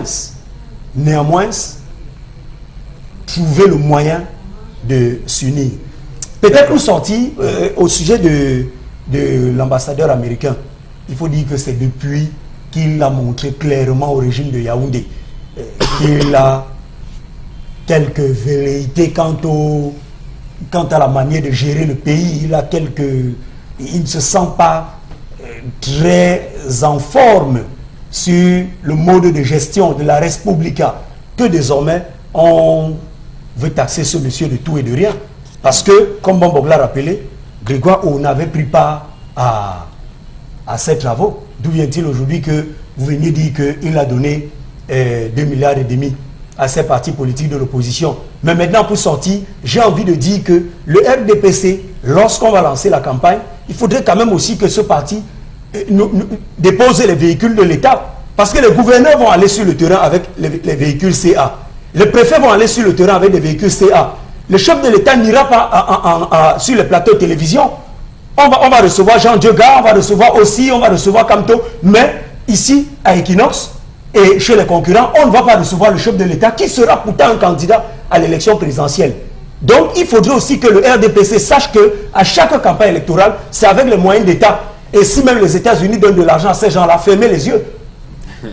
Fermez les yeux, puisque vous-même, vous battez vos campagnes avec les moyens de l'État. Et on aimerait cette année que le chef de l'État batte aussi campagne, qu'il soit sur un plateau de télévision, face à des journalistes. D'accord. Alors, Florazé, votre avis sur le sujet? Je crois qu'il faut qu'on arrête un peu d'être égoïste. Oui. Et puis, depuis la sortie de l'ambassadeur, justement, sur la gestion, comme Auréole l'a si bien dit, hein, vraiment, ça va dans tous les sens. Et là, on a tout simplement, on observe, on veut entacher justement à la personnalité politique de ces personnes, et même que 3 milliards de francs CFA. Vous croyez que s'il faut financer la campagne de ces différents hommes politiques, 3 milliards de francs CFA et par l'ambassadeur américain, mais non, soyons quand même sérieux. Hein, c'est très simple. Il faut à tout prix, il faut déstabiliser l'opposition. Et puis maintenant, comme on est en politique, tous les moyens sont bons justement pour passer par les différentes tactiques. Sauf que le peuple, je dis toujours, n'est plus dupe. Hein, et puis que les événements qui s'enchaînent sont tellement liés qu'on comprend tout sur la scène politique aujourd'hui. Donc, ça, à chacun ses moyens, mais sauf que ces candidats ont des plans, ces candidats ont des choses qu'ils proposent. Donc, je crois que on aura beau être sur une scène théâtrale, ça, on aura beau aménager des choses, hein, mais le peuple sait ce qu'il veut maintenant. Le peuple sait ce qu'il veut, le peuple sait ce qu'il réclame. Donc, venir entacher justement la crédibilité, justement, remettre en question la crédibilité de ces personnes, pour ma part, je crois que c'est un non-événement. Haribel également sur les États-Unis qui ont d'ailleurs démenti hein, cette fausse information et ont clairement dit qu'au Cameroun, ils n'ont aucune préférence ni pour un candidat ni pour un parti politique. Ce que moi j'ai à dire, Eric, c'est que j'apprécie ce que vous venez de dire. Parce qu'au quartier, il y a une chaîne là qui ne fait que parler de ça. Quand on me dit que, ouais, Mamie Equinos, vous êtes toujours premier en tout, vous êtes toujours premier en tout, alors que si vous avez échappé. Telle chaîne a dit que les Américains ont fait que, J'espère que vous avez suivi ce que Toumi a dit, ce que Mbombo a dit, ce que Floraza a dit. C'est le fake news. C'est ce qu'on dit souvent, non? C'est le fake news. Arrêtez d'aller boire le chat, vous commencez à parler de ça. Parce qu'on veut déstabiliser, on veut comme ça. C'est l'ambassadeur qui est parti derrière moi, qui est parti en congé. Tantôt il a démissionné là. Non, on a dit qu'il était parti alors qu'il allait en congé. C'est ça, c'est lui, non? Parce qu'on a vu sa position. On veut y aller comme ça un peu chercher les problèmes. Et puis quoi? Si on donne 3 millions, ceci, et puis quoi? Le milliard, et puis quoi? C'est que vous coupez chaque jour par tes garder en Suisse là. Qui met l'œil sur ça? Qui met l'œil sur ça? Vous prenez chaque jour, vous mettez l'argent dans les comptes de vos frères, de vos cétis, parce que vous avez peur que demain, si on vous attrape les pervers, vous ne pourrez pas toucher. Qui a pris ça? Le colonel qu'on a attrapé en France avec les milliards de francs là, j'espère qu'on on vous prend dans les prisons avec les sacs d'argent. On vous a fait quoi? Pourquoi vous mettez les sur les choses des autres? C'est même quoi avec vous? Vous faites les gens bavarder pour rien. Ok, Florazé, l'autre information ce matin dans la revue des réseaux sociaux. Oui, nous parlons des mandats des députés, ces tests qui sont en pleine examination, et puis le Parlement justement qui examine ces tests de loi, et puis on rappelle que selon le document qui a donc été déposé à l'hémicycle, et puis on continue d'exploiter le calendrier électoral actuel qui laisse aussi apparaître que les mandats du président de la République, des députés et des conseillers municipaux arrivent dans l'échéance entre le 15 octobre et le 3 novembre de cette année. Et puis, le document indique par ailleurs que la tenue de ces élections présidentielles, législatives et municipales regarde la date de convention du corps électoral courant pour ce mois de juin-juillet 2018 entraînera un chevauchement justement des différentes opérations relatives à ces scrutins. Donc on continue cette examination et puis on laisse entrevoir que pour éviter cette situation, il est donc proposé la prorogation du mandat des députés pour une durée de 12 mois. Avec cette question majeure qui continue de faire en tout cas le buzz sur la toile, là va-t-on réellement passer à ces élections présidentielles pour cette année? Sur la toile, on continue de s'interroger avec ce projet de loi qui continue d'être examiné au Parlement. Alors, bon, Bengan, il faut surtout qu'on voie clairement ce que le gouvernement avance dans l'exposé des motifs de ce projet de loi portant prorogation du mandat des députés, parce qu'il explique clairement ce qu'il qualifie de l'enchevêtrement des opérations électorales. Donc ils estiment qu'il y a 3 élections qui vont se suivre et que pour qu'on soit sincère sur les résultats, il serait de bon ton qu'on puisse proroger le mandat des députés et des conseillers municipaux, même s'ils n'en parlent pas clairement en cela. Alors, vous dites que cette situation aurait pu être évitée. Absolument, c'est vrai. Et en soi, cette raison est valable. Mais on ne vient pas seulement de découvrir cela. Lorsqu'en 2012, le chef de l'État proroge le mandat des députés et des conseillers municipaux pour 2013, il le savait, puisqu'il venait d'être élu en 2011. Il savait bien que le mandat des députés et des conseillers municipaux arrivait à expiration en 2012.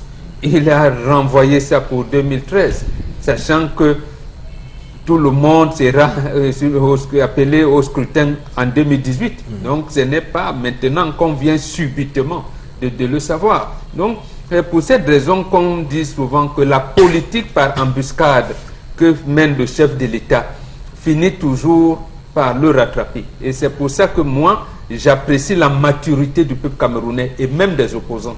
Parce que vous avez remarqué que aucun parti d'opposition n'a même dénoncé ce qui s'est passé. Or, ils étaient prêts.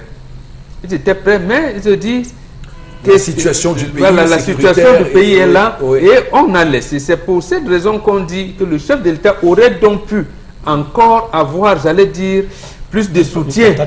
Plus de soutien comme il en a eu lors de la crise de Bakassi.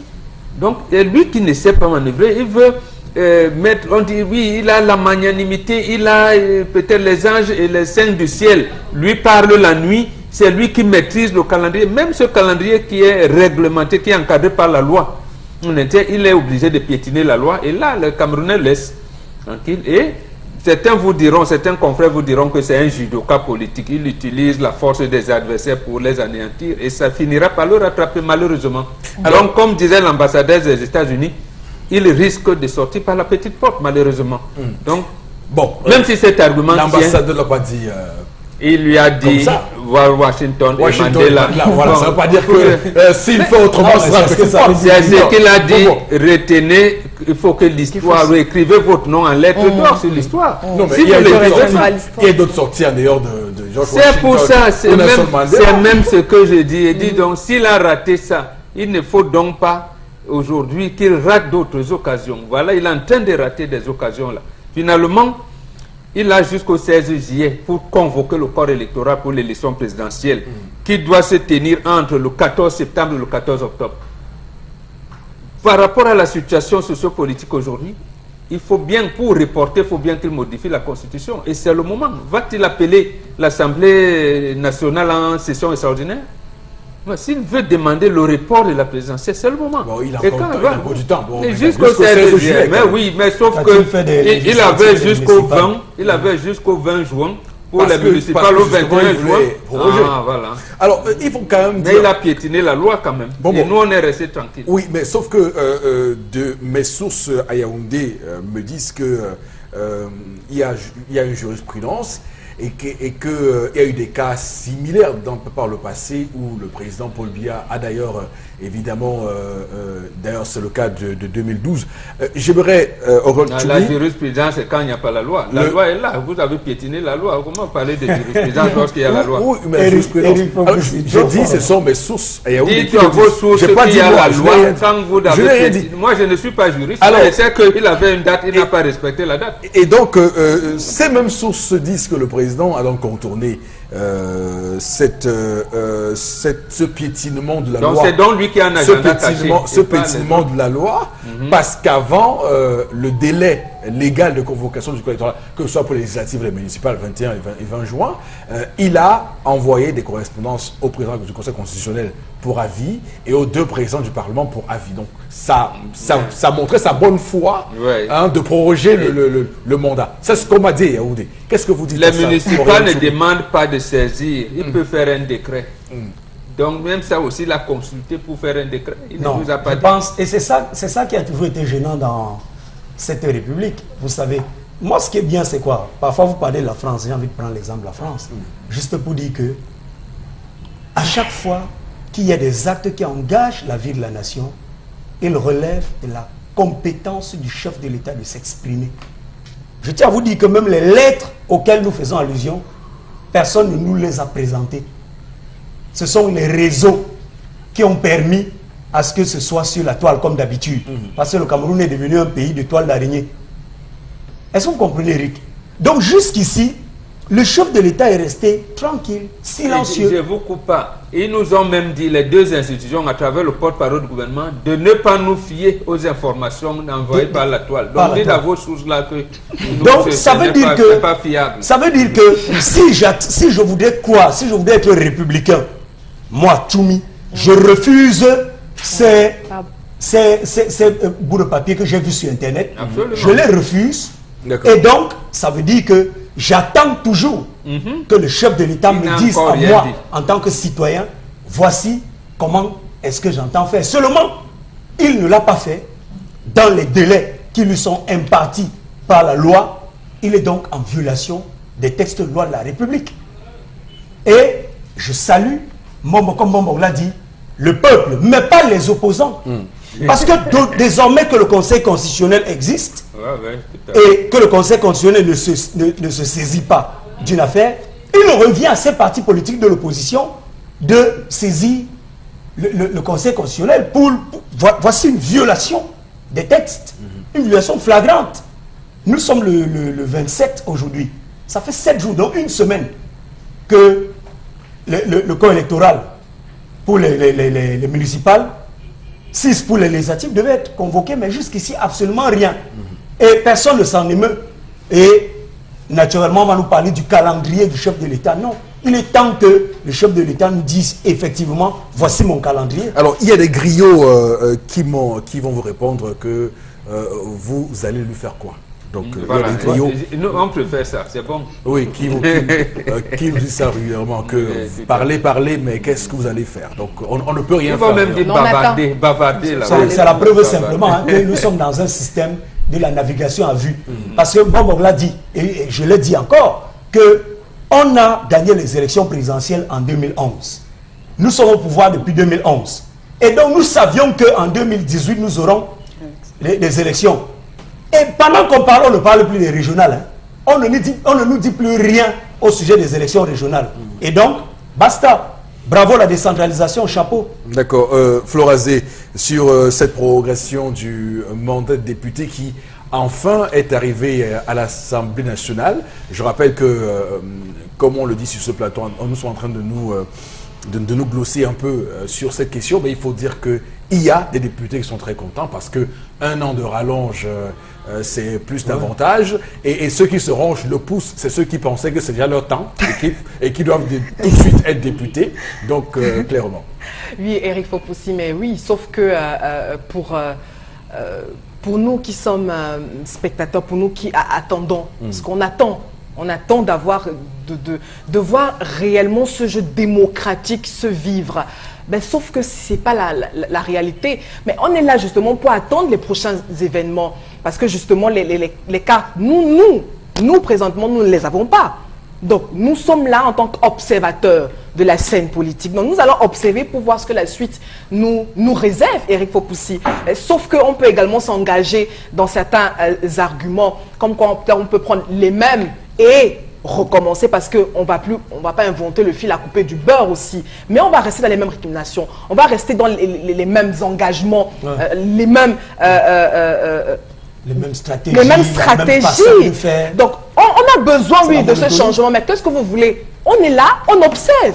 On attend justement que les prochains jours sur la scène politique vont nous apporter. Alors, qu'est-ce que tu en penses, Haribel, de cette prorogation qui se dessine déjà du mandat des députés? Mais c'est le marabout qui a bien travaillé, non? Le marabout a travaillé. Les écoles, c'est... Les marabouts, c'est fort, hein? Pardon, quand un député me donne le numéro de son marabout, ça veut dire que les marabouts, là, ça vous montrer que vous volez notre argent pour payer les marabouts avec. C'est ça. Qui font même d'abord quoi? Ils sont même fiers qu'on a prolongé, qui vous fait d'abord quoi? Ils ne connaissent même pas le député. Il y a un député Bazou, ils ne connaissent même pas un député Baranté. Vous ne connaissez même pas. Mais vous êtes là depuis 5 ans, vous donne encore 1 an. Vous dansez, que vous faites d'abord même quoi? Hein? Moi, je m'attendais même déjà à ça, il faut aussi. Depuis le 20 juin que on ne fait que parler de ça. Le père assis ne dit rien. On parle à l'Assemblée, on parle de ça. Même les présidentielles seront prolongées. Oui, on va prolonger ça, ne vous gênez pas. Quand le père a pris le micro le 31 décembre, il a dit qu'on va organiser la CAN en 2019. Vous pensez que quoi? Qu'il va laisser la CAN et partir. Et il va organiser la CAN en juin 2019, avant de faire dans les élections en décembre 2019. Attendez-vous que ça ne vous surprenne pas. Que ça vous surprenne pas. Préparez-vous. Moi, je vous ai dit. Merci, quand ça va venir, ne dis pas que je suis prophète. Parce que moi, je vois. Il va laisser qui? Les députés, les maires, ils sont en train de bouffer les écorces. Que le père là reste là-bas. Parce que s'il part, le pouvoir, tout va tomber. Donc, il va sauf que rester là-bas, selon eux. C'est pour ça qu'ils sont fiers, comme on a prolongé. En tout cas, rien ne surprend plus sur le continent africain, puisque rappelons que Joseph Kabila, son mandat est expiré depuis 2016, mais il continue, je ne sais pas quel moyen, à rester au pouvoir en RDC. Donc en Afrique, chacun piétine comme il veut, même la Constitution. Alors, Florazé, la troisième information ce matin. La dernière, Eric Fopoussi, qui est donc lié au ministre de l'administration territoriale, déjà qu'avec quelques images qui ont fait le tour des réseaux sociaux et puis des images de vidéos cannibalistes où on voit des personnes voulant consommer la chair humaine et autres. Bref, on a vu du mal à dire ça. Attention, consommer la chair humaine. Non. Je tiens à... Ne pas choquer. Mais ne dites plus rien, parce que c'est clair que c'est grave. Si c'est avéré, si ces faits sont avérés, c'est très grave pour ce pays. Oui, sauf que... Et il est important qu'on le dise à haute et intelligible voix. Oui, il y en a qui consomment la chair humaine. Comprenons aussi que ma fille n'a pas été élevée comme ça. Mais bon. Sauf qu'il y a une fausse position sur la toile. Donc, le ministre, en tout cas, s'est attardé sur cette vidéo que certains sur les réseaux sociaux bafouent parce que affirment que c'est lié à un film nigérien et autres, que c'est un montage.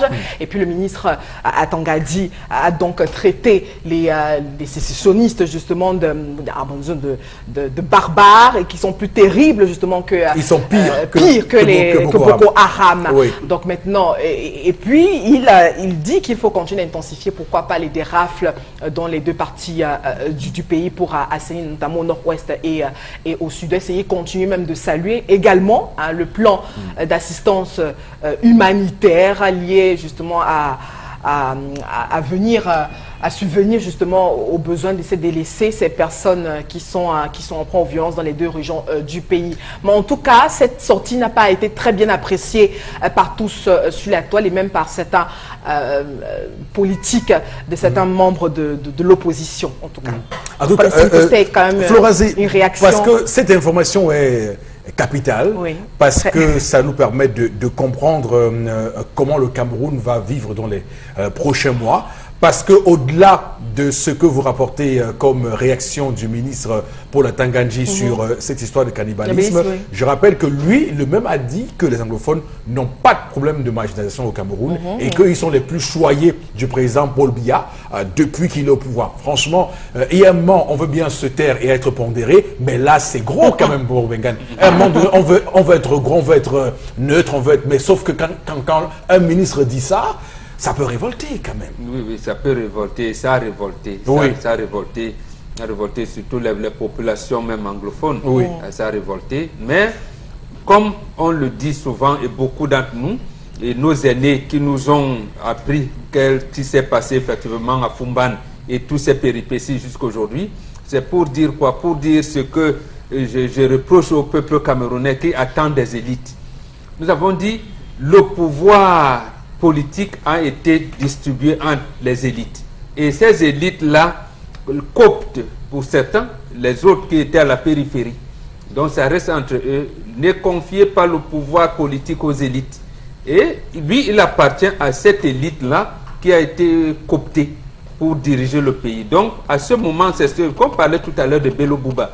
Maïgari, Bello Bouba n'a rien à voir avec l'UNDP. L'UNDP peut s'émouvoir ou pas. Il a dit non, lui il est là où il est et il avait choisi un certain nombre de personnes. Rappelez-vous qu'il voulait enlever Issa Tiroma et Amadou Moustapha et ils ont vite fait de créer la NDP pour se maintenir au pouvoir. Absolument. C'est la même chose qu'on lui a fait là. Apitois. Et les Pierre était entré au gouvernement pour le compte de l'UNDP. Ayant vu comment ça se passe, il dit non, bêta, j'entre au RDPC. Donc, c'est pourquoi Célestin Bédigui a fini par se décourager et quitter l'alliance de l'UNDP. Oui. Donc, M. Atangadi, qui vient du secteur privé, je vois son dynamisme là, quand même, il faut le lui reconnaître. Un gars dynamique et en plus, il n'est pas sorti de l'ENAM. Et lui confier le ministère de l'administration territoriale, ça veut dire que c'est un homme du sérail. Ça veut dire qu'il a vraiment été bien coopté. Bon, être dynamique et efficacité, c'est deux choses différentes. Non, je ne dis pas qu'il est efficace, je dis qu'il est dynamique. Non, je veux juste une précision. Et j'ai dit même qu'il est téméraire. Parce que là, il n'est plus que le courage. Il n'est pas sorti de l'ENAM. Et figurez-vous qu'il cumule encore. Il est minable et il reste secrétaire permanent du Conseil national de sécurité. Absolument. Et ce qu'on vient de faire à Yaoundé, j'imagine, je ne suis pas dans le secret des jeux, cette idée doit venir de lui. C'est-à-dire qu'il veut aller à la conquête de ces deux régions-là. Et c'est lui, le Minat, qui a plus, j'allais dire, qui maîtrise mieux que les autres ministères l'administration du pays. C'est-à-dire, lui, il a jusqu'au, je veux dire, ses démembrements vont jusqu'au chef auxiliaire d'administration. Voilà. Et beaucoup de chefs auxiliaires d'administration ne sont plus dans leur village. Et les sous-préfets sont assassinés et tout. Il veut donc pénétrer dans ces deux régions-là pour avoir la maîtrise du territoire. Et justement vous dire que ce que beaucoup de gens oublient, c'est que le ministre Paul Atanga-Ndji a un vrai ancrage territorial. Alors, parce que j'ai été proche de lui à un moment donné, je peux vous dire qu'il a de nombreuses personnes. Du terrain. Il a de nombreuses personnes dans ces parties du pays, là, nord-ouest et sud-ouest, qui lui doivent d'ailleurs leur carrière. Ça veut dire qu'il a réussi à faire. C'est lui qui a coupé les pieds au SDF. Voilà. Il y a une horde d'étudiants de l'université de Tchang qui doivent beaucoup à Paul Atanga-Ndji. Donc quand on parle de Paul Atanga-Ndji, il faut bien qu'on comprenne qui est l'homme et pourquoi il dit souvent certaines choses. C'est pour cette raison que nous reprochons au président Biya d'avoir mis de côté les militants. C'est-à-dire, on peut tout reprocher à Grégoire Rona, mais on ne peut pas lui reprocher son statut de militant. Voilà un militant. Paul Atanga-Ndji, c'est un militant. Mais le RDP, le président de la République, a mis les énamiens là et tout, qui ont saboté l'action qu'auraient pu faire les vrais militants du RDPC. Sinon, les Teba Yéné ne souffriraient pas. Les Messanga Nyamdi, il y en a plein comme ça qui sont des militants qui étaient prêts à aller au front pour défendre bec et ongle leur champion. Et je pense que s'ils les avaient utilisés comme il le fait pour Atanga-Ndji, la situation n'aurait pas été aussi malheureuse pour le RDPC aujourd'hui. En tout cas, on peut aujourd'hui dire qu'il reste le dernier des Mohicans. Il reste celui qui peut encore pour l'instant faire en sorte que tout il peut mourir pour sauver le président de la République. Voilà. Sauver aussi le Cameroun. Puisque là, j'ai dit non, il a d'abord son type. Non, d'abord pour le Cameroun. Mais c'est ce que moi je souhaite, mais lui, il a un type. Non, mais enfin bref, je peux vous dire que Paul Atanga-Ndji, il a le Cameroun dans les veines. Absolument. Je peux vous le dire. Alors, Oriol Tchoumé. Eric, lorsque vous avez dit comme ça, vous m'avez cassé complètement. Non, mais comment au début, vous avez bien commencé. Non, mais comment ça? Vous nous dites que c'est l'homme qui a dit qu'il n'y a pas de problème anglophone au Cameroun. Mais j'ai commencé comme vous. Voilà. Alors, vous nous dites qu'il a le Cameroun dans les veines, il a le Cameroun dans ça, il a le Cameroun dans ça. Pour moi, non. J'ai envie plutôt de vous dire que s'il continue à cette allure de va-t-en-guerre, de ministre qui n'écoute pas, qui ne dialogue pas, qui est prêt à tout raser, eh bien, il sera plutôt l'homme par qui passera la révolte populaire au Cameroun. Et le chaos, vous voulez dire? Le chaos au Cameroun, non. M. Atanga-Ndji veut nous ramener l'époque du commandement opérationnel. M. Atanga-Ndji veut nous ramener l'époque de la répression. Mais vous ne le comparerez pas à Fauchivé. Non, je ne le compare à personne. Mais ce sont ces mots. D'accord? Un ministre doit être réservé. Vous avez vu des images. Certaines personnes disent c'est un montage. S'il a les preuves, mais qu'il laisse le ministre de la communication faire sa traditionnelle. Non, je vous rappelle qu'actuellement, pour Atanga-Ndji, il fait de l'ombre à tout le monde. Hein. Que ce soit Joseph Petit Assomo de la Défense, que ce soit Issa Choua Bakari, il fait de l'ombre à tous les ministres actuellement. Il n'a pas besoin de ça. Ça, c'est de l'agitation. Et bien à jamais. On appelle ça de dynamisme. Il est dynamique. D'accord. Mais seulement, j'ai envie de dire à M. Atanga-Ndji que quand il est arrivé à ce ministère, moi, je fais partie de ceux qui ont jubilé. Il y a lui, il y a M. Yves Landry et Toga du 7, il y a M. Betty Assomo au MINDEF, il y a Minel Libom Lilikem au Minpostel. Ce sont des jeunes qui peuvent apporter quelque chose dans ce pays. Mais ils n'ont pas besoin d'aller en guerre. Il doit plutôt aujourd'hui nous dire quelles sont les solutions à apporter à la crise anglophone. Mais pas dire non. Les anglophones sont, les sécessionnistes sont pires que Boko Haram, patati patata, on n'a pas besoin de ça. D'accord, ok. Alors, je précise que la qualité de l'émission dans laquelle il a fait son déclaration, car est une émission qui passe sur la chaîne d'État et qui est souvent consacrée à l'actualité de la présidence de la République. Alors, le fait qu'il soit passé est un signe. Je rappelle qu'il y a des gens qui commencent à faire rouler la musique qu'il serait en train de préparer par le président Paul Biya. On verra, puisqu'il y a beaucoup de dauphins qui se créent, qui se mettent sur le chemin. On verra très bien si Paul Atanga-Ndji constitue évidemment un candidat sérieux au Dauphinat. Non, je pense que non. Il s'est lui-même présenté comme un soldat.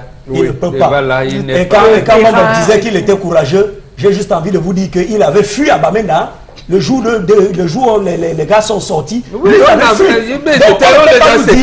ne peut pas nous dire de quelqu'un qu'il est courageux alors qu'il reste à Yaoundé. Il vit à Yaoundé. Quand il veut manger à midi, là, il a le choix de menu. Quand il sort, il a un homme en tenue dans sa voiture, il a peut-être 1 ou 2 véhicules qui assurent sa protection et il dit aux gens non, tout va bien, à Bamenda, il n'y a pas de crise et tout le reste. Non, il n'est pas courageux. S'il est courageux, eh bien c'est à Bamenda qu'il doit être. C'est au Lébialem qu'il doit être. Qu'il dorme là-bas 2 semaines pour mettre la paix et il revient, on va dire voilà Tarzan. Non, il a fait une tournée quand même, une très longue tournée d'ailleurs, très longue tournée dans les 2 régions. Et c'est lui qui a fait conquérir les conseils municipaux pour le conduire de PC dans cette zone qui était complètement ravagée dans la Mézam qui est justement. On ne peut pas le dire. Moi je suis bien contre le régime, mais il faut reconnaître qu'il y a quand même certains individus là-bas qui... Je suis d'accord. Lui, à cette époque, sa logique, sa logique, c'était celle de tout faire. Je ne suis pas... Je ne partage pas son point de vue sur la gestion actuelle de la crise anglophone. Oui, je vais juste dire que M. Atangadi avait compris qu'avec le SDF, il y a eu l'échec pendant de nombreuses années et il fallait donner une chance au RDPC. D'accord, très bien. Merci beaucoup Florazé pour ces informations sur les réseaux sociaux. L'émission se poursuit. Dans un court instant, madame, messieurs, on va se prendre évidemment Consti Lamine qui va nous rejoindre en plateau pour nous parler du Vombio, du Red Cooper, voilà, ce matin. Est-ce que la nourriture colle constamment à votre poêle? Fatigué de frotter, gratter et d'abîmer vos poêlons?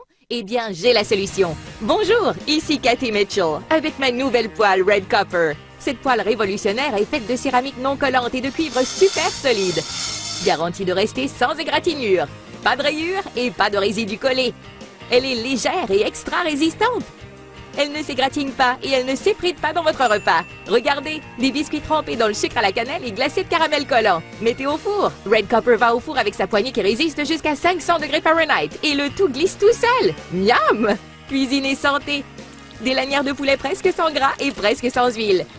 Red Copper utilise un cuivre pur à 100%, si durable que vous pouvez couper du beefsteak et des oignons pour un sandwich au steak et fromage fondant. Rien ne colle. Battez-y les œufs sans bol à mélanger. Vous gagnerez du temps. La poêle Red Copper est sans PFOA ni PTFE. Elle est sécuritaire pour vous et votre famille. Flambez vos desserts, grillez du poisson ou faites cuire un poulet au parmesan. Tout glisse facilement. Même le sucre caramélisé ne colle pas. Versez sur des arachides pour une délicieuse gâterie. Vous aurez toujours une poêle propre. Fouetter, cuire, frire et même retourner. C'est vraiment la poêle la plus polyvalente sur le marché. Et en plus, elle va au lave-vaisselle. Et donc on reçoit ce matin Consti Lamine, très content ce matin. Qu'est-ce qui se passe, Consti? Ben Eric, il y a de quoi être content, hein. Il y a de quoi être très content. Quand déjà hier, on a reçu pas mal d'affluence du côté du magasin Mille et un tapis. Et ce matin, je viens de finaliser depuis 8h30 ce matin un nouveau contrat. Et je l'annonce en intégralité sur les antennes d'Equinox Télévision parce qu'il sera là, bien entendu, très prochainement. Le concept Salaka va vous permettre dans quelques semaines de pouvoir acheter une gamme de produits pour cheveux grâce à l'Institut de beauté Ahmed qui vous permettra dans quelques semaines, jour pour jour, de pouvoir entretenir vos cheveux, de pouvoir les traiter, de pouvoir utiliser un très bon shampoing. C'est grâce à la gamme des produits d'entretien pour cheveux conçu et produit par un géant du cosmétique, l'Institut Ahmed, en plein cœur de Douala, c'est à Deido. Alors à l'instant, place à la vente de ce matin, qui concerne bien entendu ces poêles de qualité supérieure qui sont de retour sur les plateaux d'Equinox Télévision. Et c'est l'occasion déjà pour moi de dire merci à tous les clients du concept Salaka, de leur dire de toujours continuer à commander les produits à travers le concept Salaka et surtout de ne pas oublier leurs poêles de qualité supérieure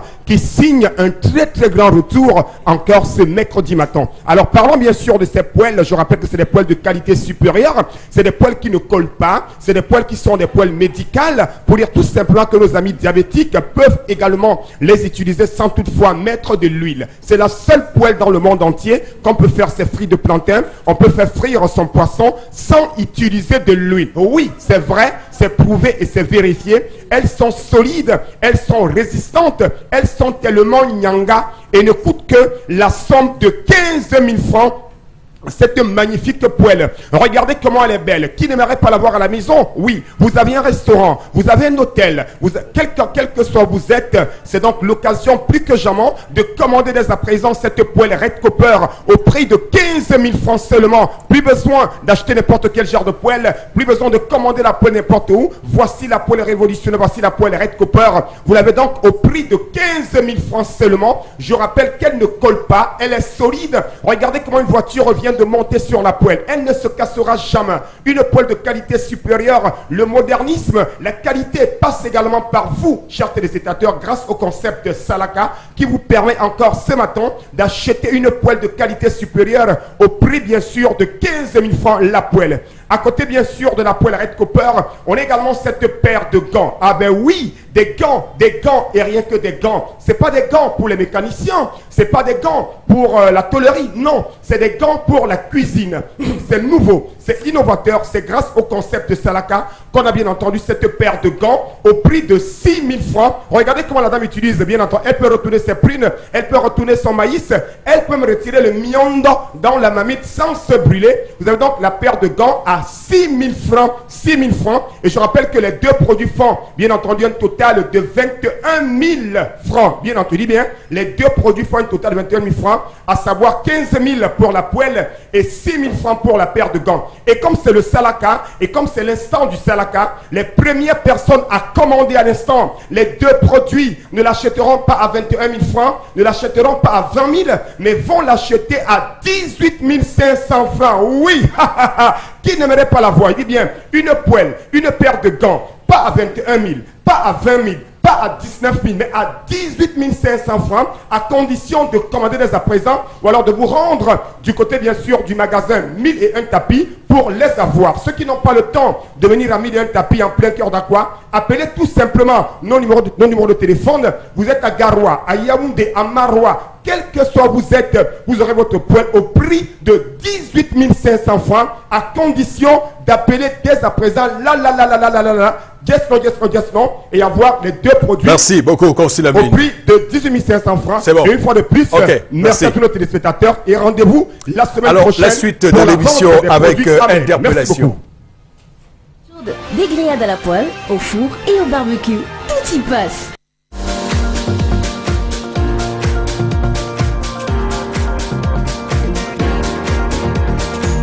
Notre pays souffre tellement, il y a tellement de secteurs touchés dans notre pays, donc du coup, on peut avoir toujours des pluies d'idées là.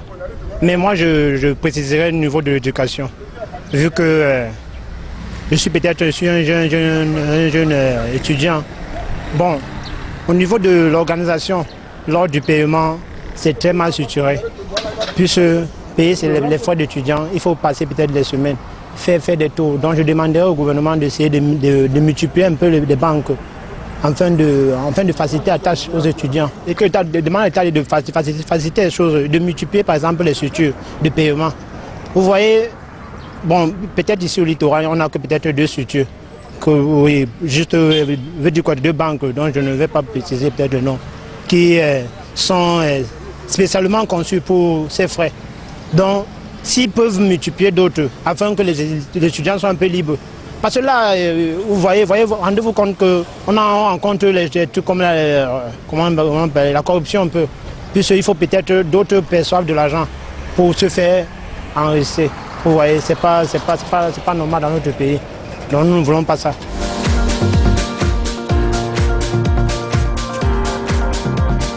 De ce matin du compatriote qui est bien sûr arrivé dans les oreilles des personnes qui peuvent décider pour un changement de cela. Mais quand même, Florazé, quel est votre regard sur ce qu'a dit le compatriote? Oui, c'est une question vraiment essentielle. Vous vous souvenez, à Gamoundéré, on a démasqué tout un réseau et avec un certain monsieur, en complicité même avec des enseignants de la dite université, qui avaient donc réussi à soutirer pas mal d'étudiants, d'une centaine. Alors on se pose la question, comment ce dernier avait-il réussi à avoir le cachet de la banque, etc. Et comment avait-il réussi à amadouer les étudiants? Et on revient même pour dire que même dans le système de la numérisation, avec même le secteur secondaire et autres. On nous dit maintenant qu'à travers la plateforme Internet et enfin des mobiles, on va réussir à payer les frais d'examen à travers cette plateforme numérique. Est-ce que cela sera effectif quand on sait que même au niveau justement du supérieur où on a voulu implémenter cette technique, ça n'a pas fonctionné, Eric Fopoussi, raison pour laquelle on se retrouve avec ces tripatouillages, on se retrouve justement avec ces formes de corruption et autres, où à l'heure d'aujourd'hui, les étudiants se font encore arnaquer lorsqu'il faut payer leurs frais de scolarité. Donc le système en place ne nous rassure pas, ne nous protège pas. D'accord. Oui, Auréole. Oui, il faut dire qu'il y a un effort qui est quand même en train d'être fait. Si vous prenez le cas de l'université de Douala, ils ont créé une plateforme numérique qui s'appelle Systak Online, qui certes est encore entachée de beaucoup d'irrégularités, parce que si vous prenez le cas de la banque UBA, désormais il est question de payer là-bas. Mais si vous allez à UBA Marché Congo, on vous dit non, allez payer seulement à UBA du campus.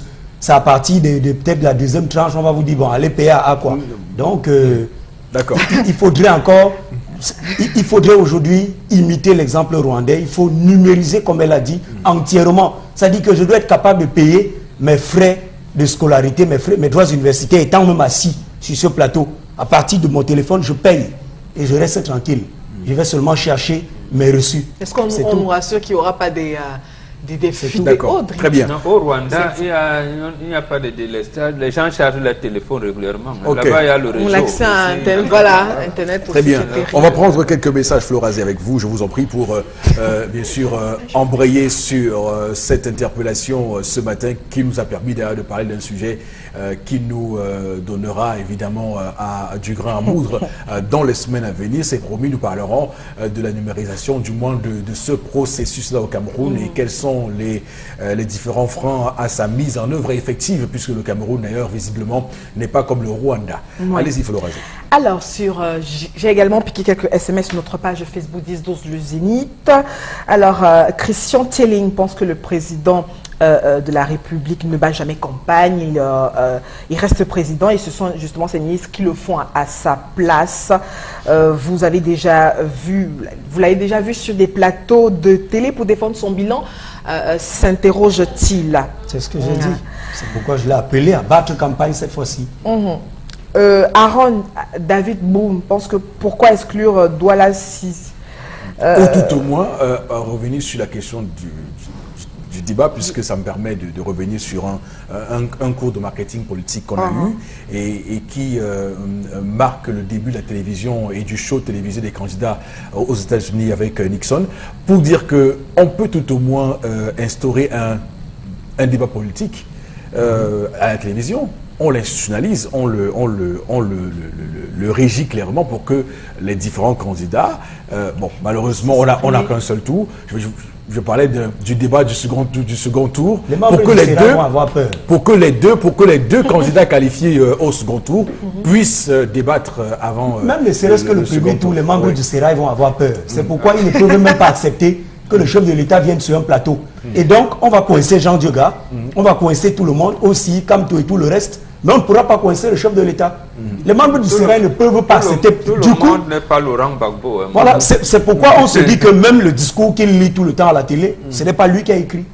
C'est bon, en même temps, c'est pas obligé qu'il écrive ses discours. Non, il faut penser la vision du non, mais il a une équipe pour ça, c'est clair. C'est ça. Oh, il a des conseillers politiques, enfin, tous les hommes politiques ont des conseillers tout politiques. le monde n'est pas Laurent Gbagbo. Oui. Il l'a fait. Donc, oui, bon, pour dire qu'on peut rendre ça institutionnel. Non, attendons, laissons qu'il parte. Peut-être est-ce qu'ils viendront après lui. D'accord, oui. Mais lui, maintenant, à cet âge, vous aussi, vous ne pouvez quand même pas... Alors, Florazé, allez-y. Alors, on a une autre réaction. Les sécessionnistes font pire que Boko Haram. Aller jusqu'à préparer la chair humaine dans les marmites pour manger. Vraiment, on n'a jamais entendu pareille chose chez Boko Haram. L'information n'est pas encore avérée. Non seulement ce n'est pas confirmé, mais ce n'est pas nouveau au Cameroun. Parce qu'on a vu ici, à Bonepoupa, le Nigérian jusqu'aujourd'hui qui est en fuite, il est venu, il faisait enlever les filles en Ndokoti, on les emmenait. Non, Auréole, ça c'est un cas qui n'a rien à voir avec la crise anglophone. Ça existe, des cannibales, ça existe. on n'est pas sur le débat. Le débat, c'est de dire que les sécessionnistes et tout ça font du déjà, cannibalisme et prennent des Camerounais pour les manger. C'est une question qu'il faut vérifier. Absolument. Voilà. Bon, il faut vérifier cette info. Alors, il y a Aaron David Boom sur notre page 10-12 Les Zéniths qui dit pourquoi oublier Manoka dans la réflexion des divertissements des jeunes. Avez-vous idée de la façon dont les divertissements se gèrent là-bas? C'est extrêmement grave. Il faut mener une réflexion de divertissement pour les jeunes à Manoka. Là-bas, Manoka, son sous-préfet habite ici, le maire habite ici, donc eux-mêmes ils ne sont pas là-bas. Donc Manoka a vraiment un cas particulier. Et on a même vu tout récemment le ministre, même le professeur du lycée habite ici. Paul Botazé qui a fait un périple là-bas et c'était vraiment très compliqué. Hein, pour nous qui sont dans sa délégation, c'était extrêmement compliqué ce périple là-bas. Mais il a raison, il faut aussi penser à Manoka. Si c'est un arrondissement, on devrait exiger de souveraineté du maire. C'est clair. Voilà, qu'ils vivent là-bas. À défaut de ça, vous dites que ce n'est plus un arrondissement. Non, mais le souci, c'est comme vous l'avez dit dans votre chronique aujourd'hui, c'est que on a l'impression que le pays est en autogestion, ce qui fait que tout ce qu'on raconte sur ce plateau-là, ça aurait été dans un pays qui se respecte, que vous auriez eu des projets comme ça sur la table qui sont menés à bout. Et voilà. Mais sauf que, qu'est-ce que vous voulez? Le Cameroun est ce qu'il est depuis le 6 novembre 1982. On n'y peut rien. Voilà. Une autre réaction de Sawala à Bertois. Je pense que ce sont d'ailleurs les députés centralisés de Yaoundé et non décentralisés, car ils n'ont pas la réalité de vie du bas peuple. Voilà, une autre réaction. Tout ce que vous dites est très juste. C'est le tout-puissant. Ce sont des tout-puissants. C'est pour cela que ça n'a pas d'effet, puisqu'ils suivent à la lettre les exigences. D'accord. Ok, merci beaucoup. J'aimerais sur la fin mener une petite réflexion parce que hier j'étais en discussion avec un Camerounais qui me disait qu'il y a des personnes qui, compte tenu de leur relative bonne vie à travers leurs revenus qui semblent élevés, estiment que le pays se porte bien. Je rappelle que lorsque vous faites un tour aux États-Unis ou en France et que vous voyez comment là-bas ces pays-là sont construits, revenez au Cameroun et faites une projection. Le Cameroun mérite aussi d'être construit comme ces pays-là. S'ils ont réussi à le faire, nous on peut le faire. Et pour le faire, il faut des hommes qui puissent avoir cette volonté pour le faire. Et c'est en démocratie qu'on choisit et qu'on change les hommes au gré des mouvements politiques. Madame, Messieurs, merci infiniment de votre fidélité. On se retrouve demain 10h pour une nouvelle édition, 10h. Et surtout, que Dieu bénisse notre cher et beau pays, le Cameroun.